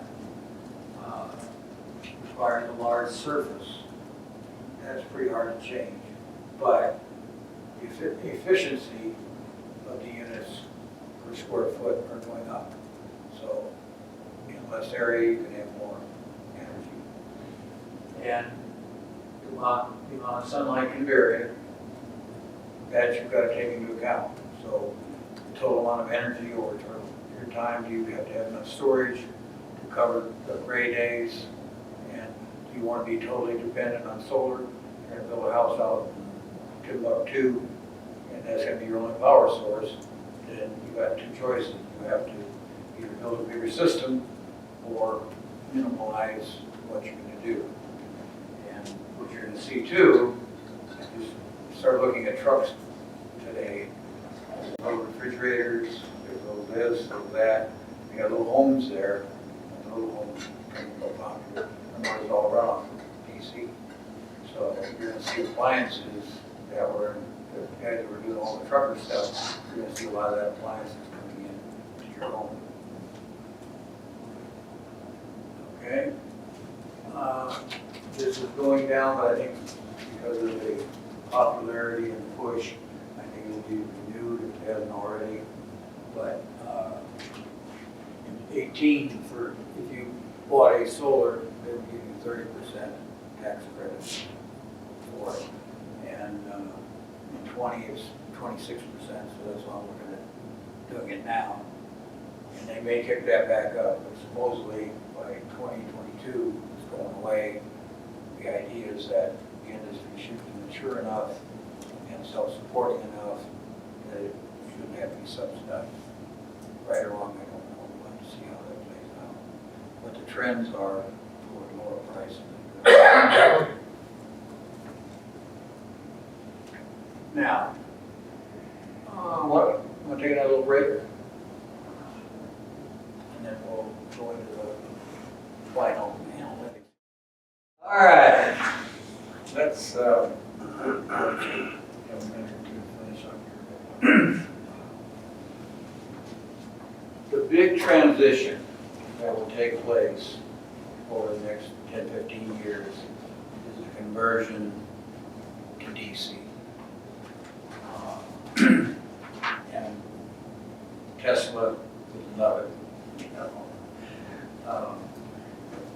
But Oh, I don't know, he was a big proponent of AC. I know, but the new Tesla is going DC, you know, Musk. But you're right. Well, anyway, here's why it's happening, is that we always have been doing AC transmission lines. And the AC transmission line, electricity travels back and forth twice. It's alternating. For DC, it's basically going one direction. Problem has been, at low voltage, you have to have really thick wires. With high voltage, you can send the same amount of energy, and without getting into Ohm's law, basically it says higher the voltage, smaller the current, but when you come back and convert it down to a smaller voltage, you got a higher current. So what's happening now is they may start out with wind power, which is an AC generated device, and they will send that to an AC to DC converter, but a short distance. So there's not a lot of loss in the wire. And then they're going to pump it up, like they have these big transmission lines. It was going to be the oil plant up here in Dresden, but they closed it down because oil was so expensive. But the lines there handle hundreds of thousands of volts. But my understanding that they'll produce the AC, they'll put them on these transmission lines, and now we can take DC from solar panels that are out in the desert and transmit them very high voltage, long distances, bring it back down, and then convert it to AC if that's what you want to use. Now, energy laws do AC-DC conversion. That's what we were talking about a little bit ago. It's great that you have a solar panel, but what are we doing? We're taking that solar panel and we're converting it from DC to AC so we can get it to our appliances. Then, because the devices that we have, the TVs and everything else are DC, we're converting the AC back to DC and using that. So there's about anywhere from 30 to 60% loss in that process. So what they're going to be doing in hybrid AC-DC, what they call a microgrid. In other words, the house is actually a generator and a consumer, and that's what your grid is. You know, the power plants have been generating it, you're consuming it, and that was the grid. A microgrid is contained within the home itself. So we can now generate electricity, and they're going to be able to reduce the DC through DC to DC converters, which are highly efficient. And then that will allow us to run all the DC appliances off of DC. So it'll be a higher, much more efficient type of device. Now, what's held that back is the regulations, the lack of knowledge on the part of regulators. There hasn't been a lot of, I think, 1952, the last DC appliance. You know, Chicago used to be DC. You know, DC generator, and there was DC appliances, and I think the last one went out in the late 40s or 50s, but you actually had DC toasters and all that stuff. We took all the generators out of the place and went to power distribution. That all changed. And it's going to go back in that direction because of energy efficiency. And you're going to see these microgrids in areas. Commonwealth Edison has gotten going up in the Chicago area. I was down in Atlanta, and they're setting up these microgrids with huge storage capacities, millions of megawatts of power, and they're like trailers, or there's batteries and trailers. They line them up, fill them up, and then distribute it at peak times. So you're going to see that happening, and in fact, it's already happened. Just within the last couple of years, they've changed that adapter to go now to deliver 100 watts. So any appliance that is under 100 watts, you can run that off that cable. And it won't be long before they figure out that, because that's the big hang-up, has been, what's the plug? You can't find a 12-volt other than, cigarette lighter. A lot of them are doing that and adapting it for some of these cabins and things like that. But you're going to see this becoming more and more prevalent. And just look at the trucks out there. Like I said, you got little refrigerators, you got fans, radios, everything else, all running off that DC. So those companies are going to be looking at a whole new market coming into the home market. And you're going to see toasters and LED lights and all that. And everything above the counter, so to speak, is going to be those devices. Although it's going to take a while for them to come up with a way of, they can do 280 volt DC, but it's going to be difficult to get that wiring in, and there's going to be national electric code issues and higher voltages, and that will create other issues. And these units now, this is an example where there is no solar panel. It's strictly batteries. And there's a couple of companies out there that's doing it. And Shell just bought one of the major battery companies. And why? Because at night, they're going to be downloading from the grid. And when you want to get your car charged, into a Shell station, and you'll have DC available to charge your electric car. So I see a lot of changes heading in that direction. DC is a way of increasing efficiency. And in a home, you're going to have, this shows the old batteries, which they've done before, but it's going to be far more sophisticated.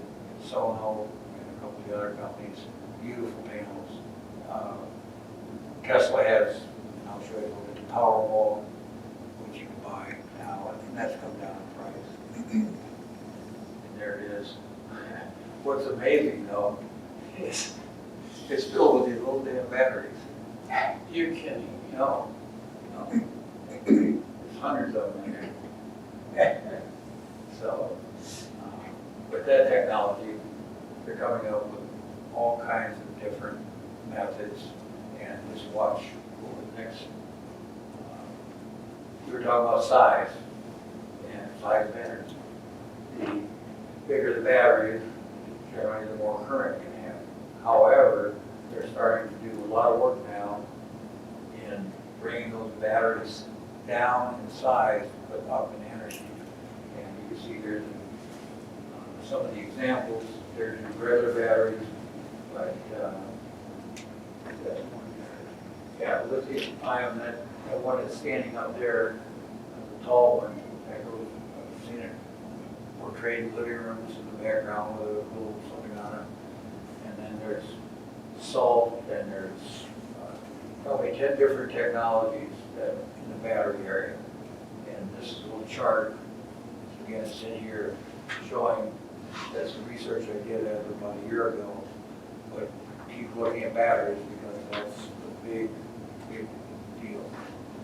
And they're building gigafactories to build all that stuff.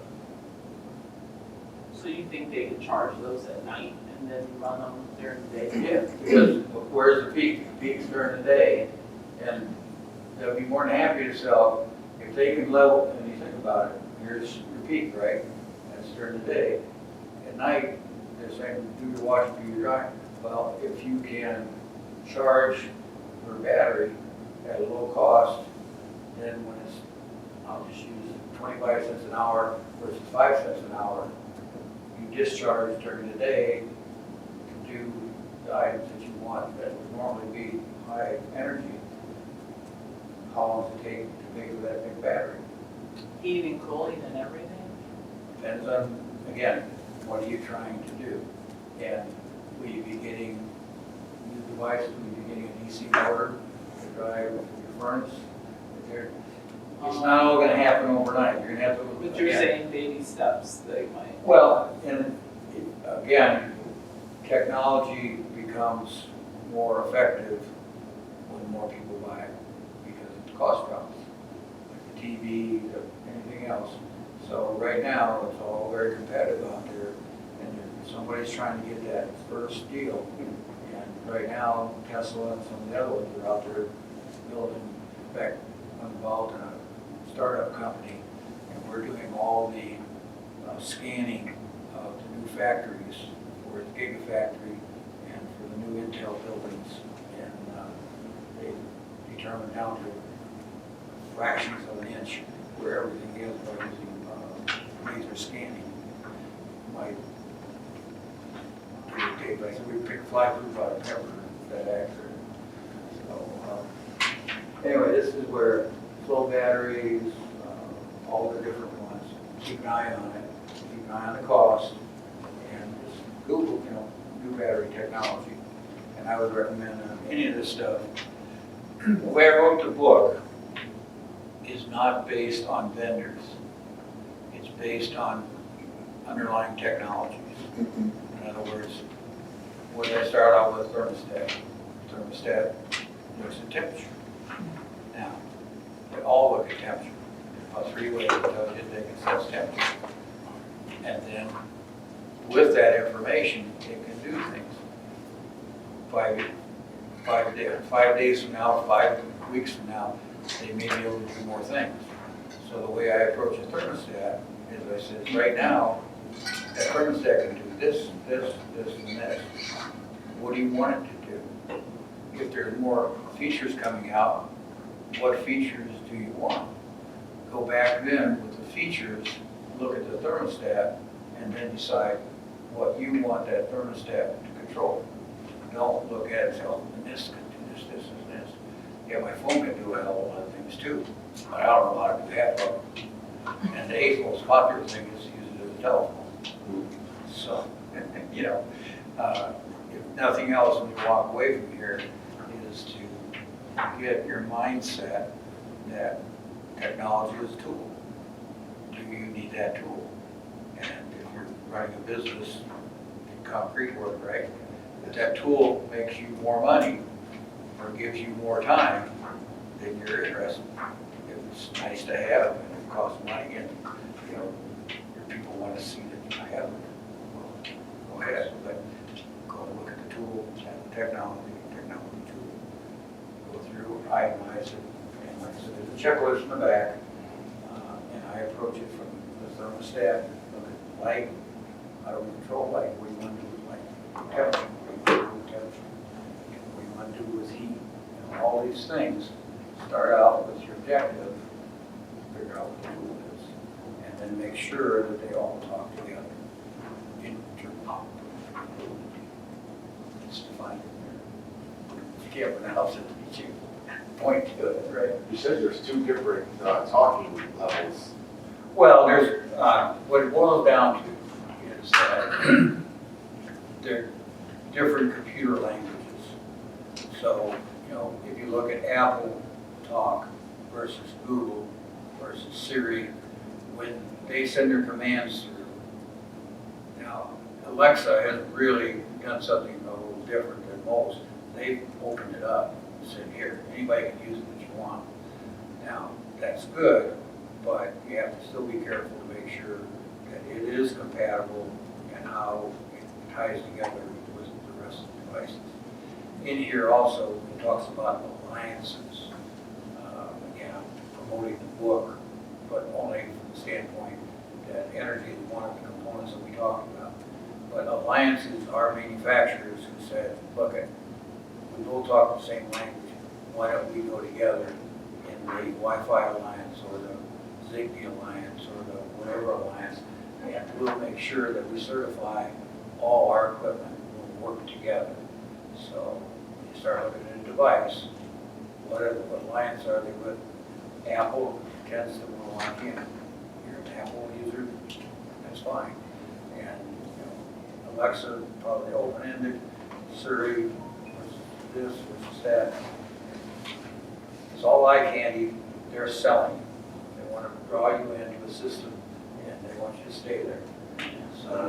So Alexis wouldn't talk to Ring.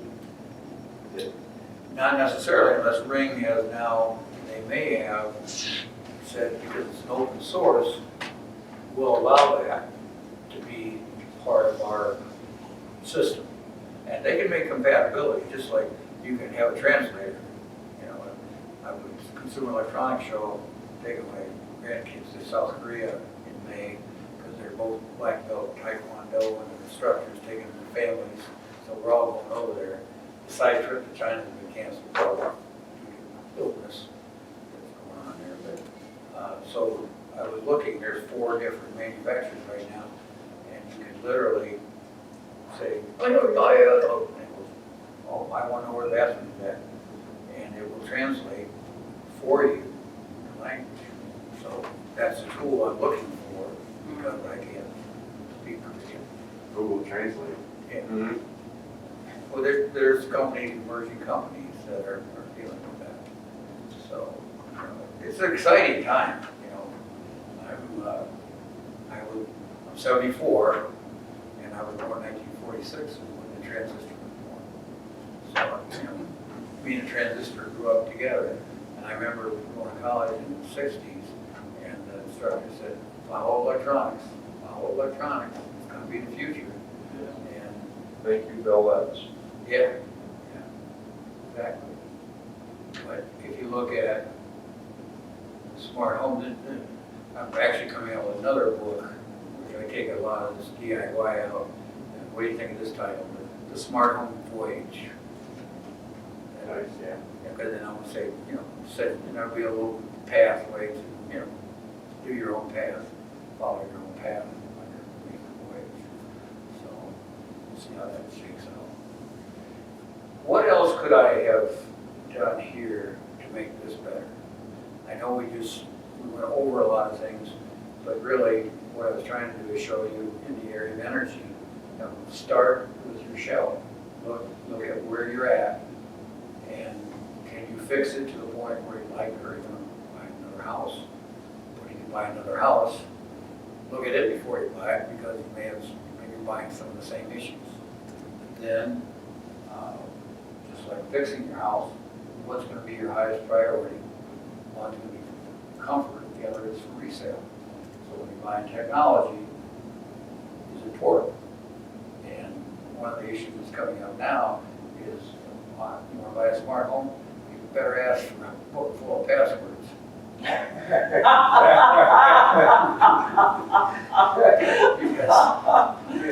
Because they leave and you go, Alexa, who the hell are you? So, you know, think about what you're doing. It's no different than anything else you buy. Go in and be a little smarter than the average and think about it. Don't go the eye candy and look at it. And I keep saying the tool. Yes, sir. How expandable is the solar panel system that you would put on a home? Like, could you start with a small grid and run some appliances in your house? That's a good question. I think, here's what you'd have, if it's wired panels, then you could add to it. But again, you gotta make sure that, if you're gonna build a two-story house, make sure the foundation can hold both stories.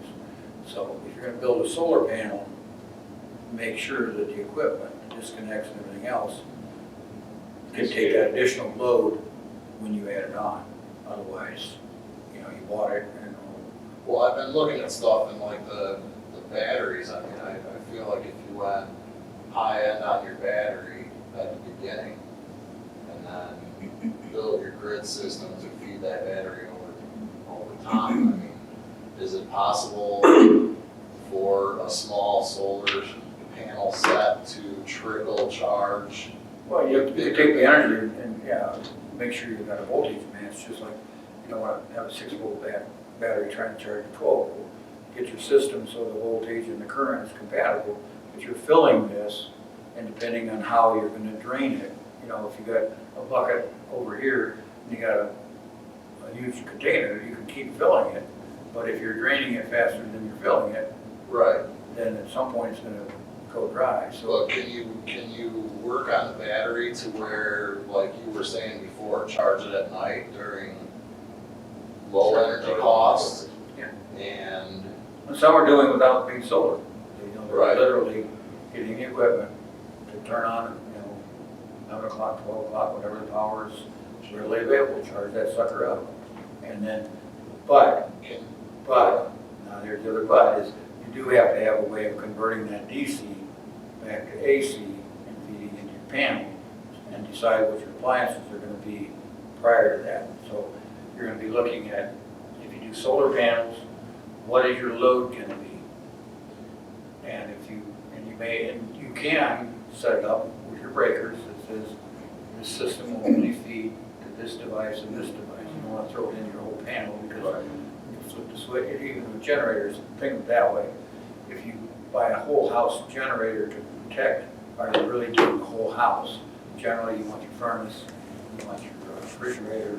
There's 4 or 5 devices, and what does it do? It gives you a panel that shuts everything off here, sets its panel, and doesn't. So solar, battery, figure out when you're hooking that source up, whatever it is, what's the load?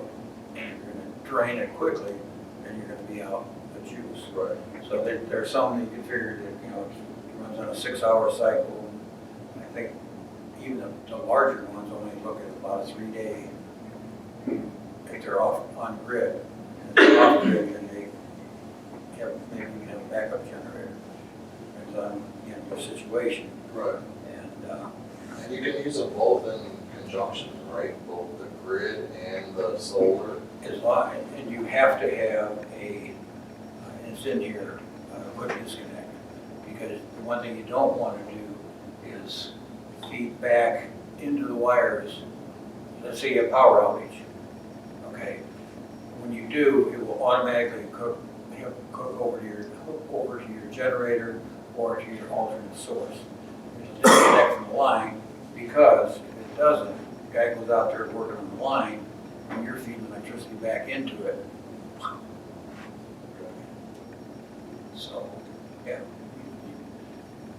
you can look at it, but again, remember, if you can add on to your house, look at how you're going to do that so you don't have to tear it down and start over.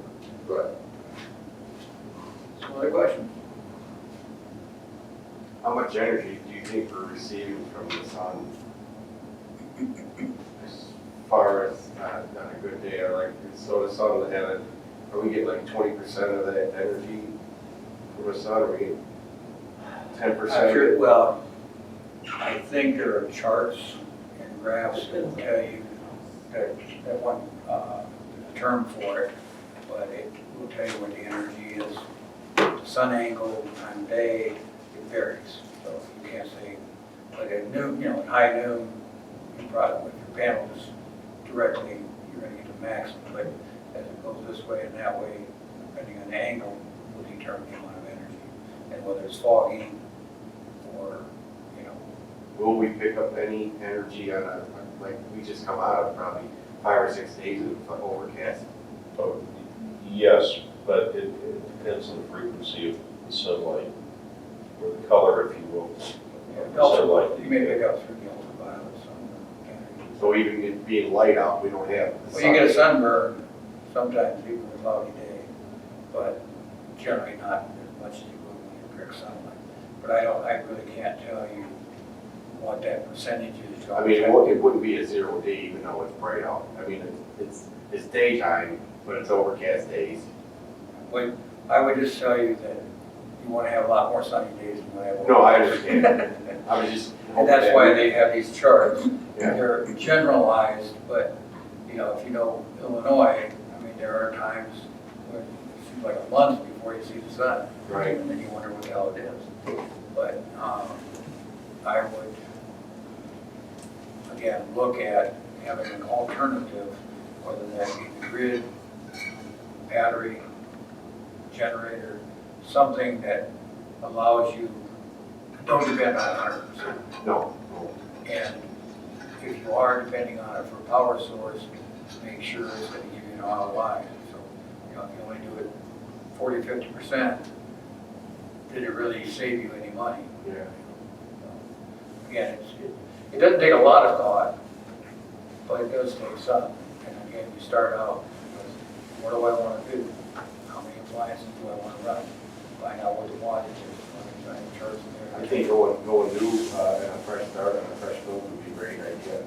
To try to maybe retrofit my situation. Am I going to recoup that money? Yeah. Well, you know what they say about remodeling an old house? What do you have again? A nice remodeled old house. So do you get your money back out of it? Not, if you get the pleasure out of it, doesn't matter. You're going to get the money out of it. And then ComEd, they have a solar program where you, I don't know, you're probably aware of it, where you put your phone number and your address in, and then they'll throw you an estimate of what the cost will be to turn into solar. Yeah. Yeah. Yeah, I mean, there's, again, anything that's free, take it and learn. That's the best way. Don't buy anything until you have the vocabulary down and you have some idea what it costs. You go and buy a new car and not knowing a little bit about the automobile or what. So there's always people that will want to sell you something, but do your needs then. Yeah, this is new. I started to see a lot more of it on rooftops, the solar panels.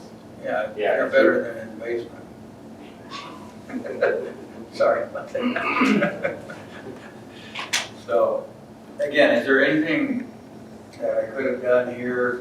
I would like to show some of the animation. I would like to add some hands-on, but it's not a laboratory. And a very short period of time to do it. Any thoughts? I'd actually like to know a little bit more about the tankless water heaters. Like, how much do they actually save in electricity generation, or you don't really know? Well, yes. Gas. Yeah. Probably the most efficient are the gas, because it's fairly inexpensive, it heats up quickly, and what it boils down to is where you generate it for what purpose.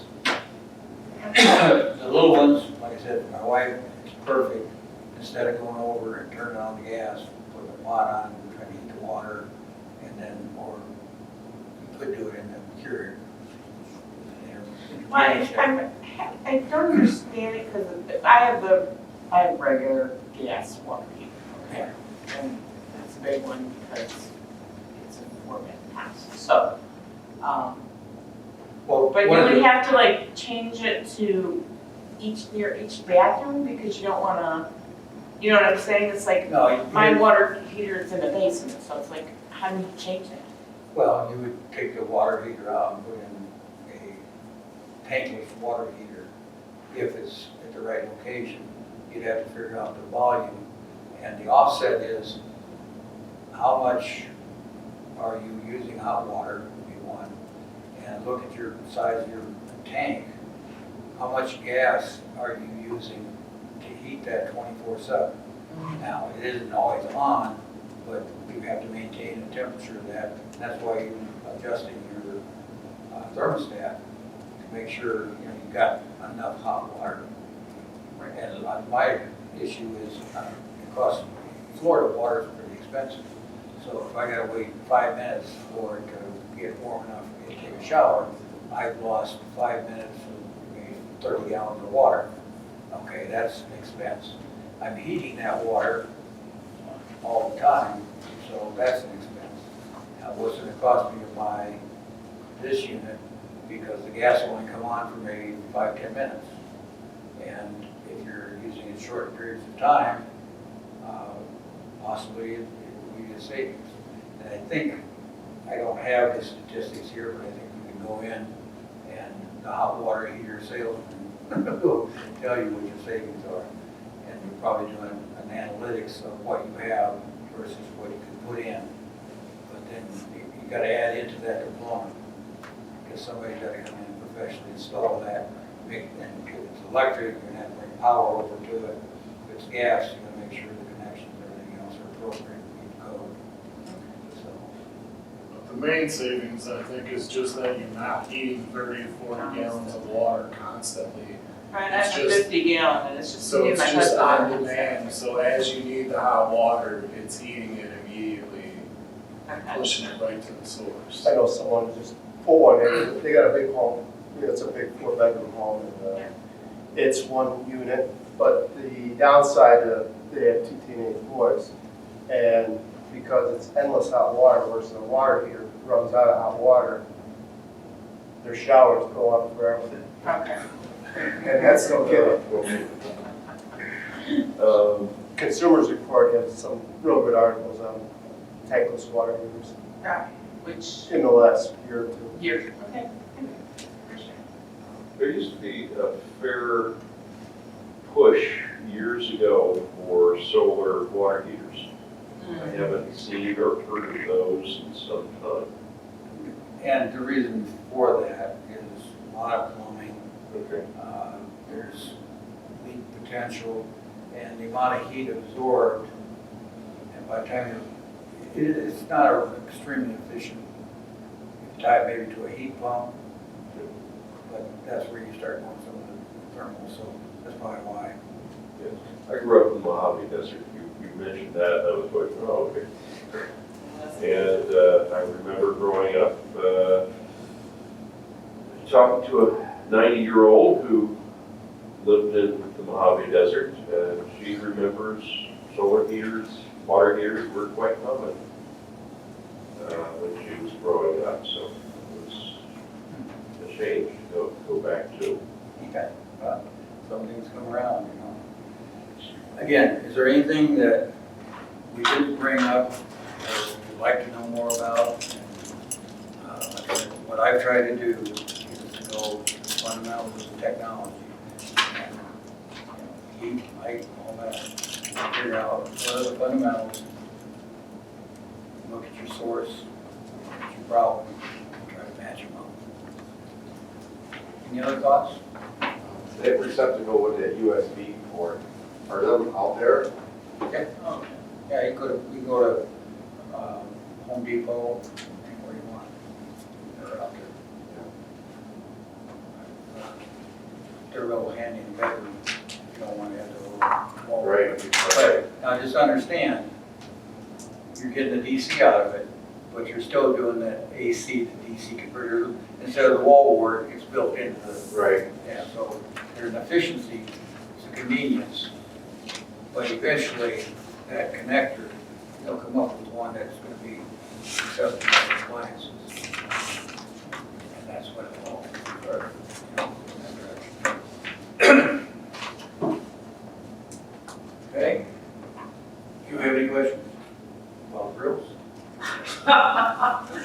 No, I mean, I think I'm gonna do some of the smart power strips. I'm convinced of that, and I'm gonna try and do something that they're understanding.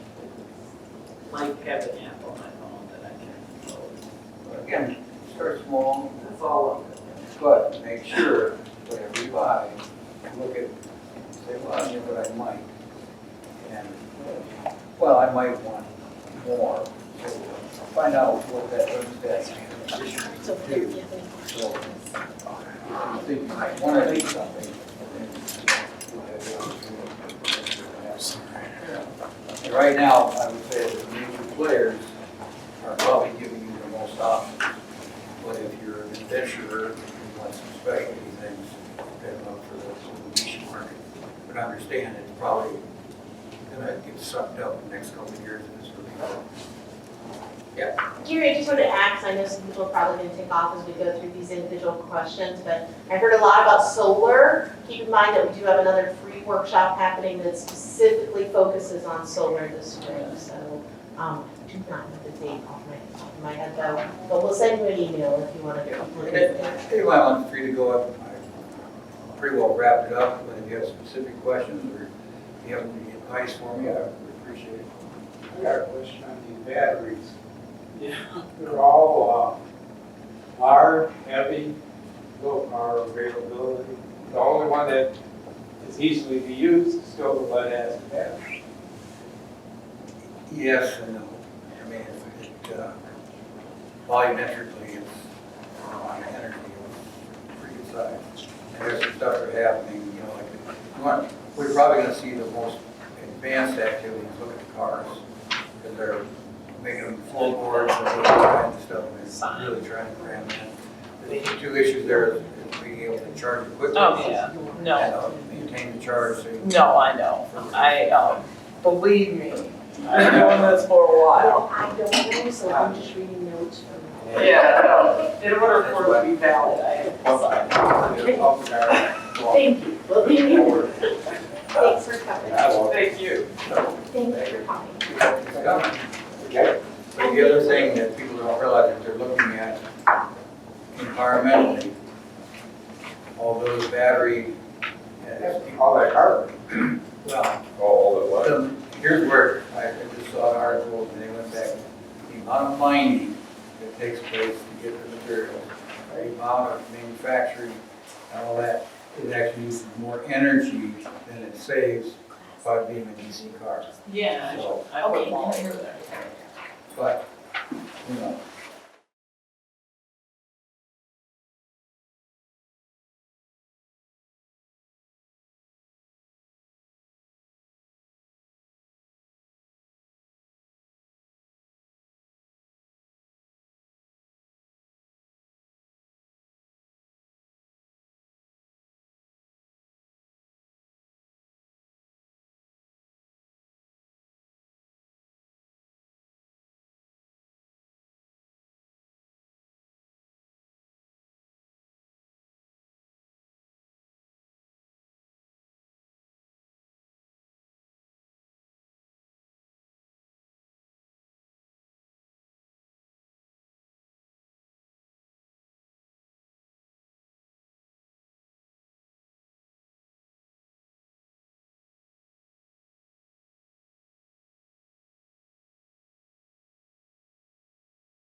I want to know how much they cost, that's what I want. Okay, she wants to see it. Oh, my goodness. I think they're around 10 grand. Yeah, that's a lot. Yeah, it is. That's what I would guess. I wanted a trailer with a 12-volt DC system with batteries, but the batteries I had, they weighed 150 pounds each, so 2 volts. And I wanted them, you know, in series to make that 12-volt system. Lots of 12-volt system out there for camping. Yeah. How much was the battery? The batteries were free, but when they were done, they were a pain in the ass because they're each 150 pounds. And they're, you know, hazardous waste. The batteries are free, but people that probably didn't feel that way. Oh, no, the people, you know, like they were getting rid of them. Yeah. And I took them, they're out, you know, they were like, I got them from a nuke plant. Because they're replacing the 12-volt, they're replacing a 250-volt system, right? Maybe even 6 of them to make, you know, it's like, hey, can I have them? Yeah, and we're just getting rid of them.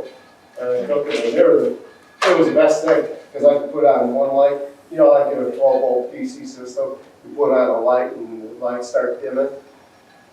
Lights never dim. Well, gentlemen, I appreciate you Well, coming. nice meeting you. Thanks. Maybe enjoy the book. Thank you, and the book, yeah, and maybe you can email me when you get your new one out. Okay, I'll, Yeah. do this from you. Yeah, and that way, Thank you. this was, heaven sent, I mean, I'm gonna enjoy it, a lot in here. Eli and Musk, they're saying his stock's about $500 now, it's in the next 5 years, it's gonna be over 800. That's if his card goes through. Yeah. There's a lot going on there. And then lithium ions, they just, changed 6 of them up there in the International Space Station. They've been working on that for probably about 4 or 5 months. It's an exciting time. Yeah, it is, a lot going on. I mean, I learned a lot, I don't know, like I say, I learned a lot more, a little better knowledge. I probably won't go extremely to solar with my place, but, you know, maybe I can help somebody down the line. Thank you. Okay, thank you. Thank you. And thank you for your service. I appreciate it. When I left Juan, we went to the grave afterwards, he said, he's finding his buddies. Yep. And I thought that was really nice. And the gunshot shakes a little bit, but it really, I think it's closure, it really helps. And he's Michelle. Thanks, appreciate it. Thank you. Keep the class going. You have to get more information out there to people to get to these classes.